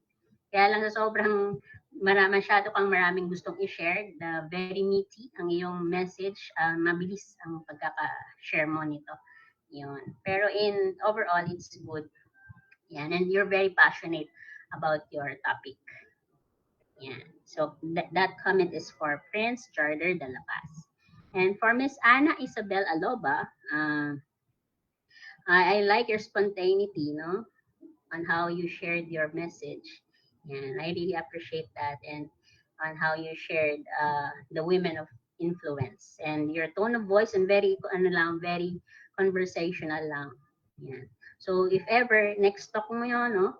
If ever you have next talks, it's good, no? Especially kung gagawin pa ng mas malalim-lalim na research, mas malaman pa, then you do it conversationally. It's very informative, safe time with you. Yeah. But for now, it's good. Your execution of your message is good. Very good, actually. And RC Baniel and our last two gentlemen, no? I really appreciate how he executed his message sa Filipino. Yeah, so very good. I salute you on that kasi very challenging din ang pagsasalita ng Filipino na dire-diretso. Kasi, di ba, puro salitang hiram na tayo in general ngayong new generation. Talagang Taglish na. Pero the way ka magsalita na dire-diretso is very challenging, and it's, you gave honor to the Filipino language, and you really challenged the audience. And ang para good sa akin, ang maganda sa ginawa mo ay you ask reflective question sa message mo. And you answered it. No, maganda yon. Very challenging din yan to help our listeners to ask questions, to challenge listeners to ask questions, existential questions about what's happening sa paligid natin, sa society natin. So yun ang takeaway sa akin from your message. And next is, last but not the least, kay John Roel Galgo. Yan. So, very good ang kanyang stage presence. Very, very nagko-communicate din siya effectively. Para ka lang kayo nagkakwentuhan. But, maganda rin yung kanyang mga na-share na facts and challenges. Yan. And maganda yung moderated tone. Yan. Hindi overpowering. Parang maayos kayong nag-uusap. No, pero pag ganitong mga klaseng kausap mo, medyo ma-inspire kang kausapin. Now, with respect. Yan. So, in general, I really love this event. Nag-enjoy ako makinig. Yan. So pet peeve kasi pet peeve or yung masyadong matining ang boses. No? So whenever we do this, no, spontaneous speaking, we speak in a moderated tone. And we leave our audience with a challenge. You leave value sa mga iiwanan mo as you speak. Hindi lang yung nag-share ka. But as you share, no, as you share your message, it's you who learn, no. So multiply mo kung sino ka as you share what you learn. And thank you, participants, for sharing your life through your message. Yeah. So thank you for having me for this sharing as judge. Yes po, ma'am. Thank you very much po for the comments. Ms. Laura Grace Singson po, maraming salamat po sa pagdalot sa komento. I'm sure our speakers learned something from what you said, ma'am. So thank you very much. At what we see naman po in the comment section, our candidates, our representatives, they are showing their gratitude towards Ma'am Laura po. And I actually agree sa sinabi po ni Ma'am a while ago na yung mga contestants po a while ago, they were actually giving us some situations like what were women before, di ba, partner? And ano yung pagkakaiba na ngayon ng mga kababaihan noon at sa ngayon? At the same time, what is the situation of Asians today, like especially in the Western world? Like ano ba tayo sa mata nila, sa pag-iisip nila? Parang nagkakaroon ba ng evolution or metamorphosis towards their perception towards us, sa mga Asiano? So they were like a lot of situations were given. So thank you very much po sa pag-highlight yun. Ma'am, once again po, Ma'am Laura, thank you very much po. Once again, let us give Ma'am Laura a big hand po. A round of applause, everyone. A virtual round of applause. Yes po. Thank you By the po, Ma'am way, Laura. partner, gusto ko lang po i-remind that everyone, we're going to have a picture taking po at the end. No? So please don't leave, mga candidates, our judges, UNESCO officers, professors, my fellow classmates, please don't leave our live meeting, like our Google meeting, because we're going to be having a picture taking later on after the event. So please proceed po, Ms. Caitlin. Yes, thank you for that, partner. No, thank you din po, Ma'am Laura, sa inyong komento. So, sinabi po kanina ng aking partner na si Sir Albi na sobrang thankful yung mga contestant dahil natuto po sila sa komento nyo. And hindi lang po sila yung natuto. Actually, kahit kaming mga hindi po kasali sa contest na to ay nagkaroon po ng ideya para sa future ay mai-apply din po namin yung mga naging komento ninyo sa mga contestant natin ngayon. Kaya maraming salamat po. So with that, sir, we will going to hear the comment of our second judge. Let's all welcome Miss Mariah Ray Abalos with our big hands. Hello po, ma'am. Hello. Hi, everyone. Good morning. Good morning po. Do you hear me loud and clear? Ayun, okay Yes, naman. Yes po, ma'am. Ayun na kasi nawawala connection ko eh. Thank you guys ha. Thank you for having me in UNESCO Social Studies from University of Rizal Polo Campus. Grabe. Alam niyo ba, it's my first time na mag-judge ngayon dito sa klaseng event na to because nung student council ako, mahirap na yung face-to-face. Kaya I'm so very proud of you na nagawa niyo siya here in online setup. Napakagaling, especially sa mga lahat. I just want to congratulate lahat itong mga sila and lahat sa mga student council, social studies. I'm very proud of you guys. Syempre pinagdaanan ko din yan. And kahit mga technicalities, at least na maayos pa din na nagagawa. So all of these contestants are definitely did their best. You can see how they are competitive and maganda kasi they're aware on what we are facing right now as a broadcasting student and working in law firm. Alam mo yon, ang daming nangyayari sa atin na dapat aware ang isang tao. And dito sa program niya as a social studies, it's very good na bata pa kayo, aware na kayo sa mga nangyayari sa atin ngayon. So, as I ended, I just want to, kung okay lang ba mag-brand? Mag-brand ng work ko as a FA because it does also give you information then when you are, if mag-work na kayo, no? So, I'm 22 years old pala and a fresh grad from University of the East Manila. So, masasabi ko, I just want to give sharing. Ang layo ng course ko, no, as a broadcasting into FA. So, financial advisor, I'm a financial advisor from ProLife UK. So, ProLife is number 1 insurance company and we offer VUL. So, VUL is a variable unit link. Since you guys, ilang years na lang, mag-work na rin kayo. And I just want to share gaano nga ba kahalaga ang InsurAvest sa atin. So si ProLife will insure you millions of benefits, including death, critical illness, disability, and your hospitalization. And syempre, sino ba ang ayaw ng financial goals? Diba? Syempre kayo, investment. After 5 years or 10 years, gusto nyo magkaroon ng dream car, house and lot, start a business. And syempre, yung mga needs nyo, iPhone 14, lahat yan. So, as much as possible, get your plan since bata pa naman kayo. And gusto ko siyang i-open sa inyo kasi maganda ang InsurAvest. Kasi yung investment nyo, they will be share on stocks and bonds kesa naman sa bank lang. And I just want to help you how to be financially literate. So if gusto nyo magpa-insure sa mga parents and mga kapatid nyo, kuha lang kayo ng VUL. So you can chat me. Yung name ko, Mariah Ray Abalos. Search nyo lang sa FB.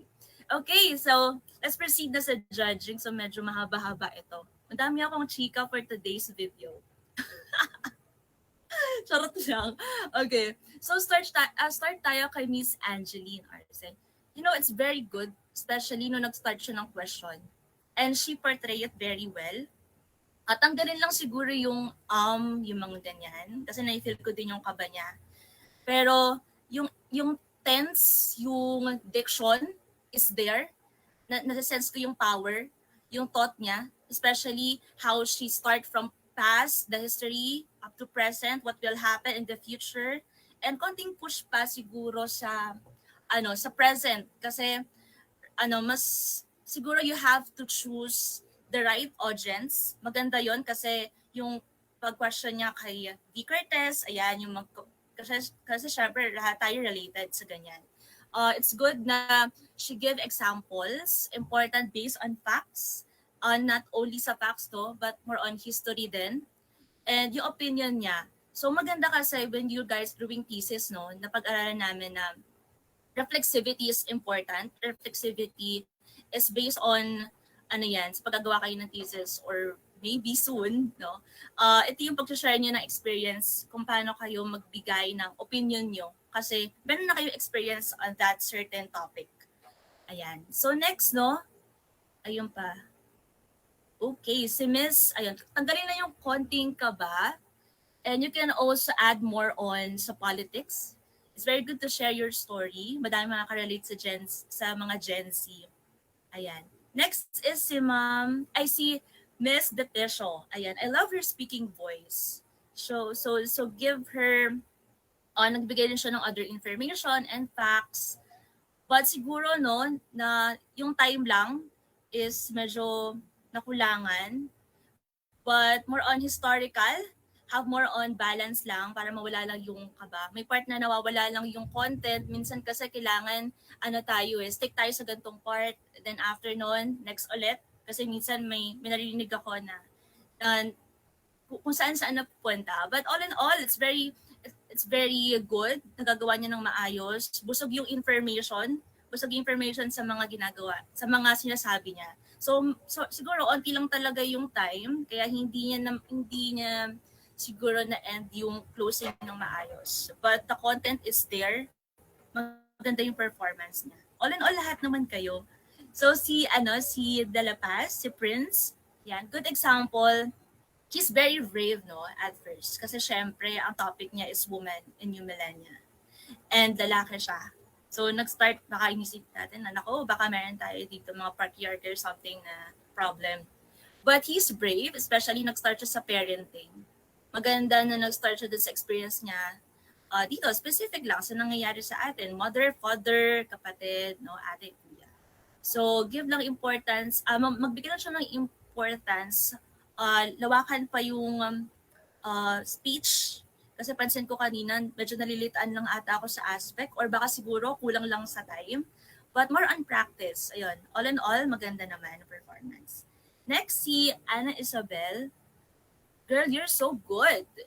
Maybe siguro, iba-iba lang talaga tayo ng, kasi kay ma'am, sa first judge, no? But kasi the diction is there, yung power. Siguro kasi, yung connection lang na internet is hindi ganun ka-stable. Sayang, meron ako hindi narinig na part. And na-feel ko yung kaba. But she delivered it very well. Siguro kasi na yung information, hindi ganun, not information overload. Napo-point out niya yung mga words na dapat i-point out from the past, present, and what will happen in the future. So, siguro, I think kailangan ba yung sa formal attire? Ewan ko lang but I think parang kailangan ba mas formal? So, yon, she did it in 10 minutes. Busog ako sa information kasi nagbigay din siya ng mga questions, fact findings, ayan, lahat ng pagko-quote, lahat ng quote nandun din.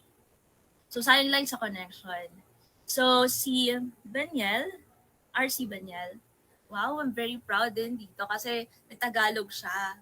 Diba? I want to congratulate him kasi all throughout, his pitch is, nagtagalog talaga siya. Nag-isip ako ng mga yung mga ganyan. Wala akong narinig. So, talagang pinractice niya. I want to congratulate him. He also used the power of trend sa Gen Z na makaka-relate tayo. The essence, yung content ng experiences ng mga bawat Pilipino na nangyayari ngayon sa sa Asian hate. Ayan. Lagyan lang ng more power kasi siguro yung tone ng papansin ko, more ang ganun lang eh. Kailangan may time na dapat may diinan kang word or siguro hindi lang stagnant yung dapat meron kang word na dapat diinan para matandaan ng listeners mo, diba? So, I like how he ended it sa closing part. I like the outfit. Talagang portray, the barong. The barong ba yun? So, talagang siya, prepared. And good choice because social studies, diba? And lastly,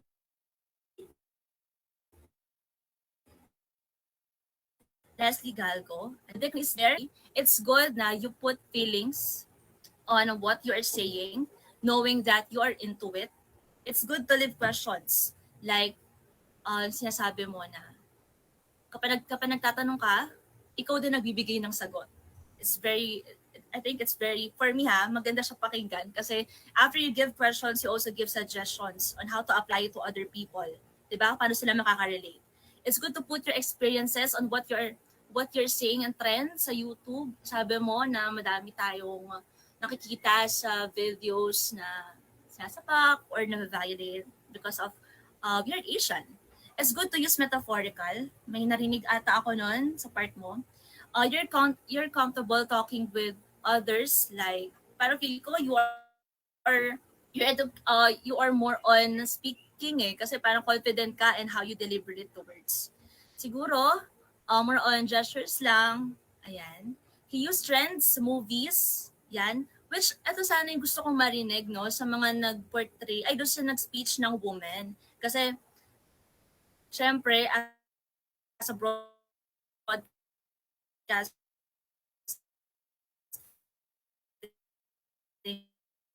student na ibigay niyo yung information. So, parang additional lang na magbigay ng information on how these people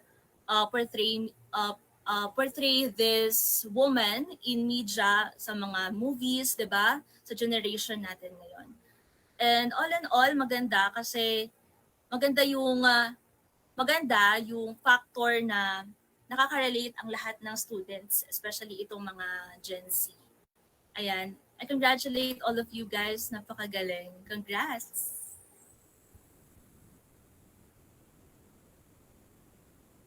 Hello po.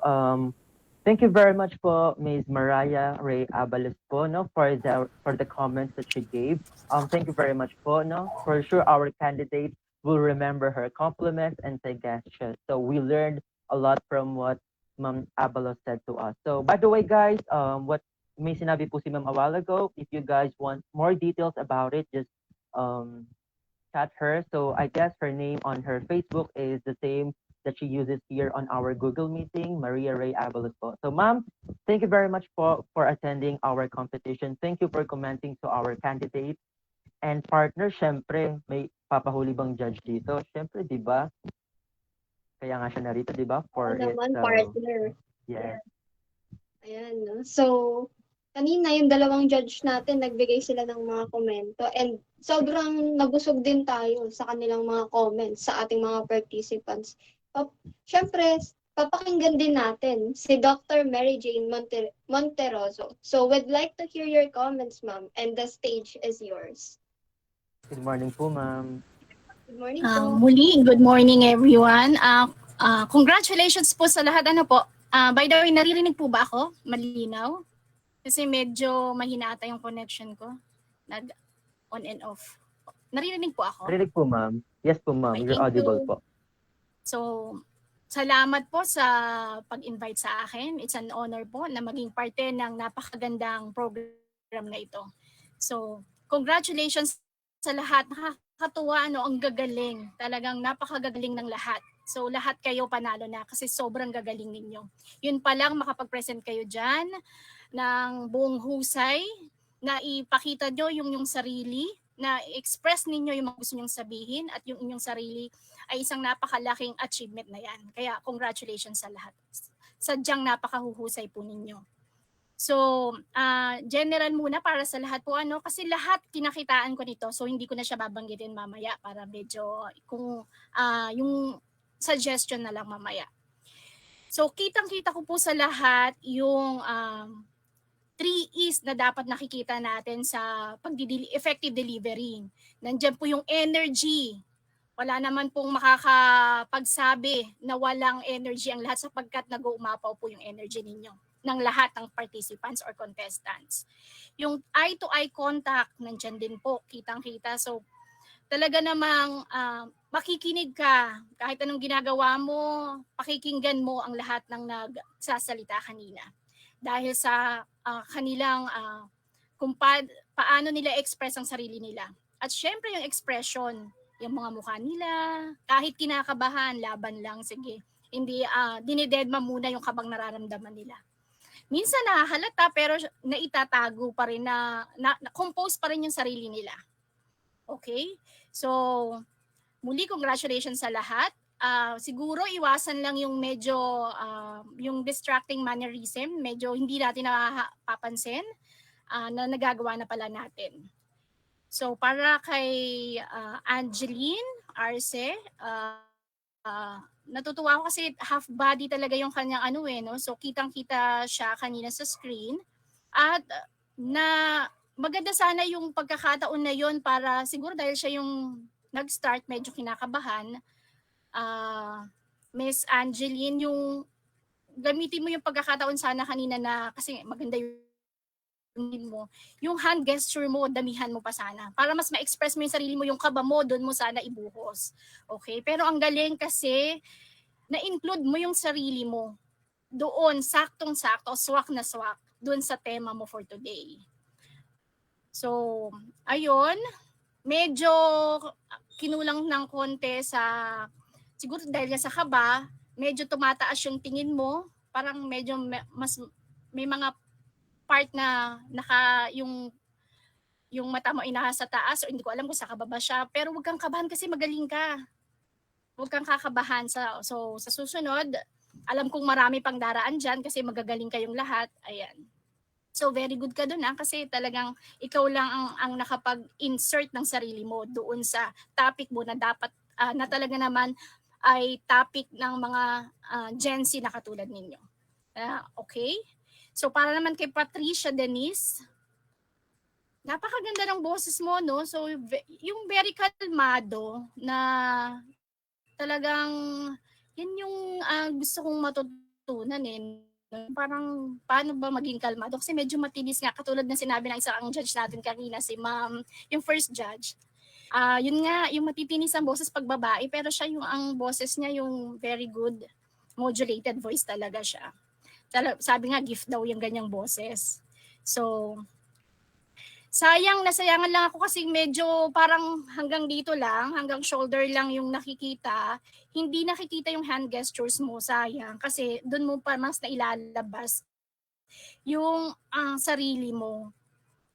Ayun. Pero all in all, magagaling kayong lahat. Talagang, binabanggit ko lang, very little lang to, minimal lang to. Kasi lahat nasabi na kanina banggaganda na. Para lang sa susunod, alam nyo na kung ano yung improved lang ninyo. Okay. Next naman kay Prince. So, yung kanyang facial expression, nakakatuwa. Talagang, tsaka yung very komportable siya sa pagsasalita niya. Siguro sa sobrang komportable niya, na alam niya yung sinasabi niya, hindi niya napapansin na napapabilis na pala yung pagdi-deliver niya. Pero magaling pa rin siya. Magaling pa rin, Prince. Ayun. So, next naman kay Ana Isabel. So, kita-kita yung hand gesture niya. Kaya lang nga, yun nga, syempre hindi naman maiiwasan yung ating internet connection, yung problem sa ating internet. Pero andun yung power kahit na ramdam siguro niya na nawawala na siya sa yung internet connection niya pero tuloy pa rin ano. So very good talaga si Ana Isabel. So tsaka yung boses niya maganda rin talaga. Yung andun yung power, yung diction, sabi nga dahil English major. So kahit hindi naman yung iba kahit hindi English major magagaling pa rin talaga. So talagang nag-practice at binigay ninyo ng buong husay yung mga sarili ninyo for today. So, yun lang. Next time, sa susunod, tulad, parang nabanggit din kanina ng isang judge, ano lang din. Kasi, yung kahit mag-blouse ng parang mas, ano ba tawag dito?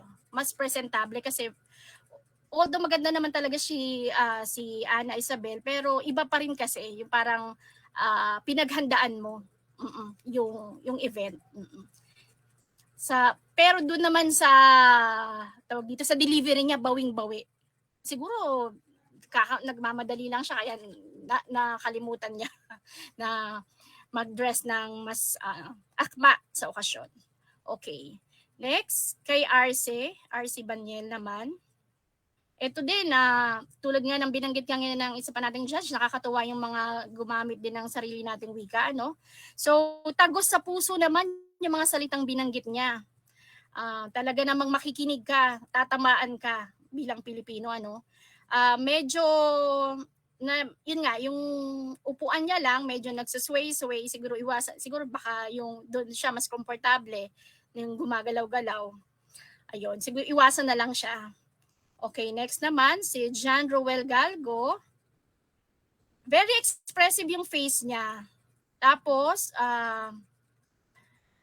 talagang makikinig ka rin sa kanya, kaya lang medyo mahina. Kaya nga tinatry ko pang lakasan yung aking speaker kanina, pero medyo siguro baka naman sa connection ko lang. Kasi pero yung kanyang expression, facial expression niya, yung delivery niya okay din. So talagang napakahuhusay yung pagbigkas ng salita niya, okay? So lahat po talaga, wala akong para nga sa akin, sabi ko lahat kayo ay panalo kasi lahat kayo ay talagang magagaling. Kaya, congratulations sa lahat and God bless us all po.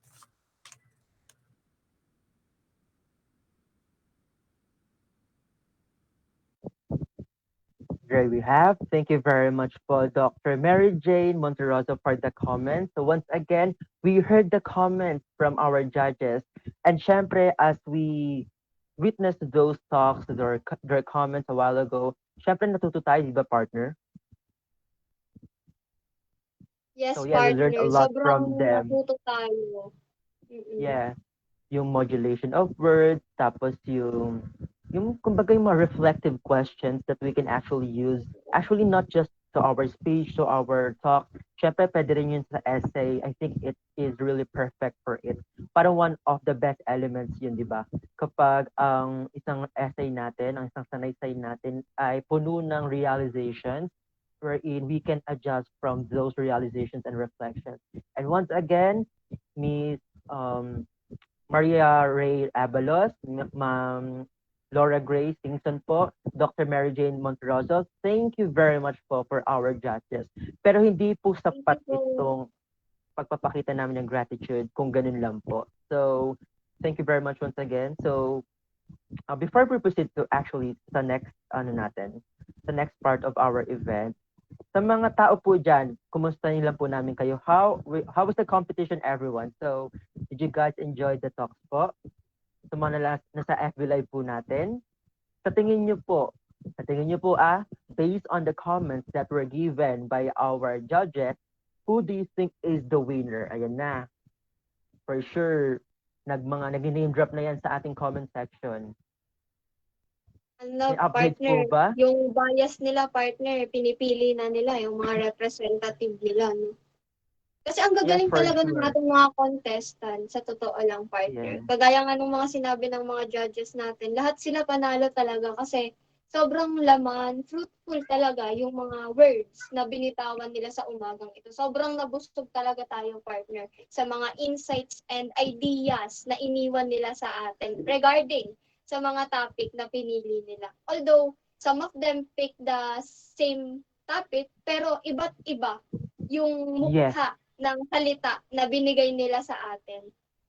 exactly. There were different situations, facts, examples, and so forth. So they had a really commendable talk to everyone. So natutunan po namin yun from the speakers of this today's competition. And once again, thank you very much po. Di po kami magsasawang magpaulit-ulit ng pasasalamat po sa mga nakiisa dito sa event na to because you guys made this really lively. All right. So, Miss Caitlin. So before we end our program, partner, we'd like to show our gratitude for our judges. This time, we'd like to honor and acknowledge our judges through awarding of certificates. Please allow me to read the content of the certificate. So these certificates of appreciation are given to Miss Mariah Ray Abalos, Miss Laura Grace Singson, and Dr. Mary Jane G. Monteroso for being our judges in TED Talk competition with the theme Working Together and Promoting Equity and Equality Across Generations.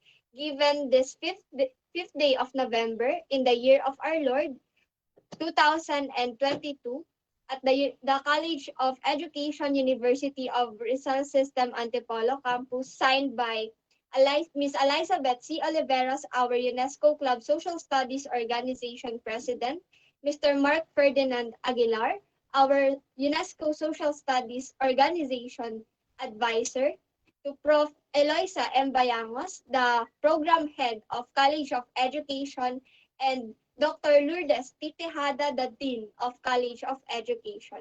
Muli, maraming salamat po sa inyo, judges.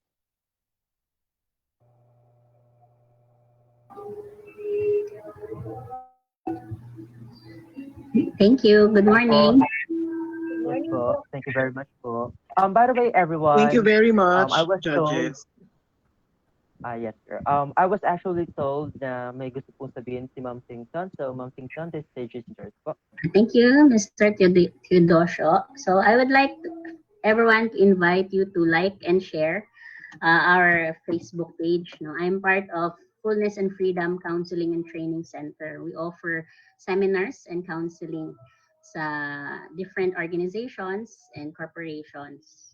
So if you want to look and check it out, so we have a seminar this coming on November 19 for listening, how to listen. It's for lay people, meaning for those who are not into counseling but who wants to help people just by listening. Yeah. So my colleagues are RGC registered counselors talaga sila. So I'm still waiting for my turn to take my board exams. But you can check out our organization. So thank you. Yes po, Ma'am. Thank you po, Ma'am Singson, for that. Tandaan po natin, may sinabi din po kanina si Ma'am Mariah Abalos. So if you guys want to ask more questions, perhaps you guys can chat her on Facebook, same name that she uses here on our Google meeting. At the same time, yung nilag po ni Ma'am Singson, the Fullness and Freedom Counseling and Training Center po, no? She sent the link on our comment section here sa meeting. So please, if you guys can visit, so please like their page po. Actually, Ma'am, I already like it po. Ito po, nilike ko na po siya. So thank you very much po. By the way po, today po is November. English month po tayo, which is the month for the litera for our English majors. Hello po English majors sa ating live section, sa ating FB Live dyan. Maraming salamat po sa pagdalo sa ating competition. While you are like one of the majors na talagang nagbigay ng maraming contestants para sa competition na to. So thank you very much po English majors. Mabuhay po tayo English majors.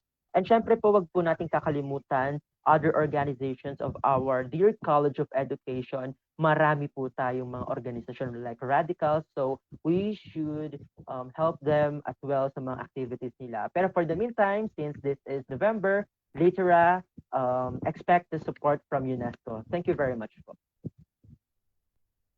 Alright, Additional so... ko lang din pala, partner, no? yes. Na Sige, partner. we want to remind everyone na ang announcement ng winner for our today's competition will be on November 11. So, hinga-hinga na po tayo, everyone, dahil sa November 11 po natin papangalanan ang tatanghalin nating panalo para sa competition na ito.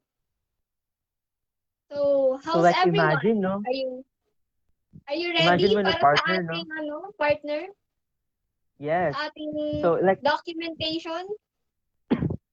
oh yeah, sure, partner. Pero before that, no, parang you can imagine, like, kapag naalaman nila na panalo sila, once they knew that they are actually the winner for this, like 11-11, you know, pang shopping nyo yan. You guys deserve it. Pang You guys Shopee. deserve to order on Lazada or on Shopee. Reward it for yourself po. And yes, thank you po, Miss Caitlin, for reminding me about the documentation. So everyone, we'd like to encourage our judges, sir, hello po, Sir Mark, our our UNESCO officers, yung mga iba pa pong judges, iba pa pong visitors dyan. Yes, please open your cam po for our documentation. Siyempre po, candidates, yes po. So si Leila po dyan, yung tinatawag kong liver kanina. Kasi po siya po yung nagle-live on our FB page. Siya po, ano ba dapat? Liver? Liver? Yan po, siya po yung nagle-live. Hello po. Sir Alfred, if it's fine, can you try to, off po muna natin yung sharing para po wide, Kaya po. Salamat po, Sir Alfred. May mga gusto pa po bang magbukas ng camera? Okay. Ayan po. Ayan, partner, kitang-kita ko na sila, no? Nakikita na natin ang lahat ng kasama natin dito sa Google Meet. So, smile na po tayo para makapag-document na. 1, sorry. 2, Sino ba 3. Ikaw ba mag-document, Faith? I think merong assigned regarding this documentation. Ako na po, sir. Ako na po, sir. Okay po, Sir Alfred. Okay. Sige po, Ready? smile po tayo. Ready? 1, 2, 3, smile. Okay po. Wait lang po I think another shot po. Isa pa po. Okay. 1, 2, 3, smile. Okay na po, sir. Thank you. Yes po. Thank you po, Sir Alfred. Sir Maki, baka may gusto ka pong sabihin? Okay. Thank you so much to our judges. So, pasensya na po at hindi ako nakapag-ready sa damit ko. Pasensya na po. Magandang umaga po sa ating mga judges and also to our Facebook Live followers and of course to the contestants. So thank you very much for spending time with us this morning. And we look forward to future partnerships with your groups and with your clubs if possible po.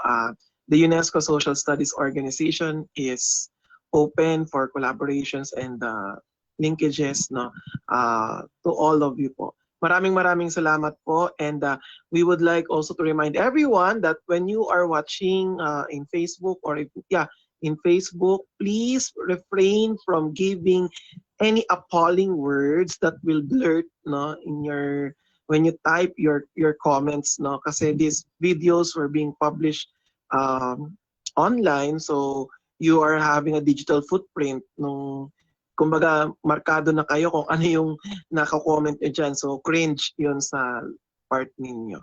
Okay, so again, we would like to remind everyone to our Facebook group to please refrain from giving words that blurts out of your mouth or your mind na appalling, no? Ayan. So thank you once again po sa ating mga judges, and the contest is not yet over. So this is just the start of the entire day event of UNESCO Social Studies Organization. So after this one, we will have the Athena Cup. So thank you very much po ulit at God bless us all po. Salamat po. Thank you po, no, Ayan Sir po. Maki. Alright, so it was a really good competition, a friendly one. The quality talks we listened to fascinated everyone here on the live section, on the live meeting that we have today, and those who watch our competition. To formally end our competition, we'd like to thank the following people. Dr. Lourdes T. Tejada, the Dean of College of Education, Professor Eloisa M. Bayangos, Program Head of College of Education, Mr. Mark Ferdinand Aguilar, our UNESCO advisor who has been supporting our activities, Ms. Elizabeth C. Oliveras, the President of UNESCO Club Social Studies Organization, our fellow UNESCO officers, thank you as well, and the mastermind of our competition, Mr. Alfred S. Kalingasan, Ms. Leila Audrey D. Reyes, who is facilitating our Facebook Live, and to our judges and our candidates. Thank you very much. Everyone, I am Aldi Yue Ichidosho.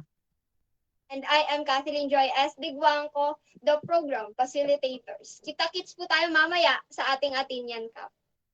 Maraming salamat po. Kita-kits po. Maraming salamat po. Thank you very much for joining and attending. Yes po. Thank you po. Mga judges po, salamat po. Salamat Everyone po can ulit. leave na po na. Salamat po. Let's have our lunch po and get ready for the Athenian Cup.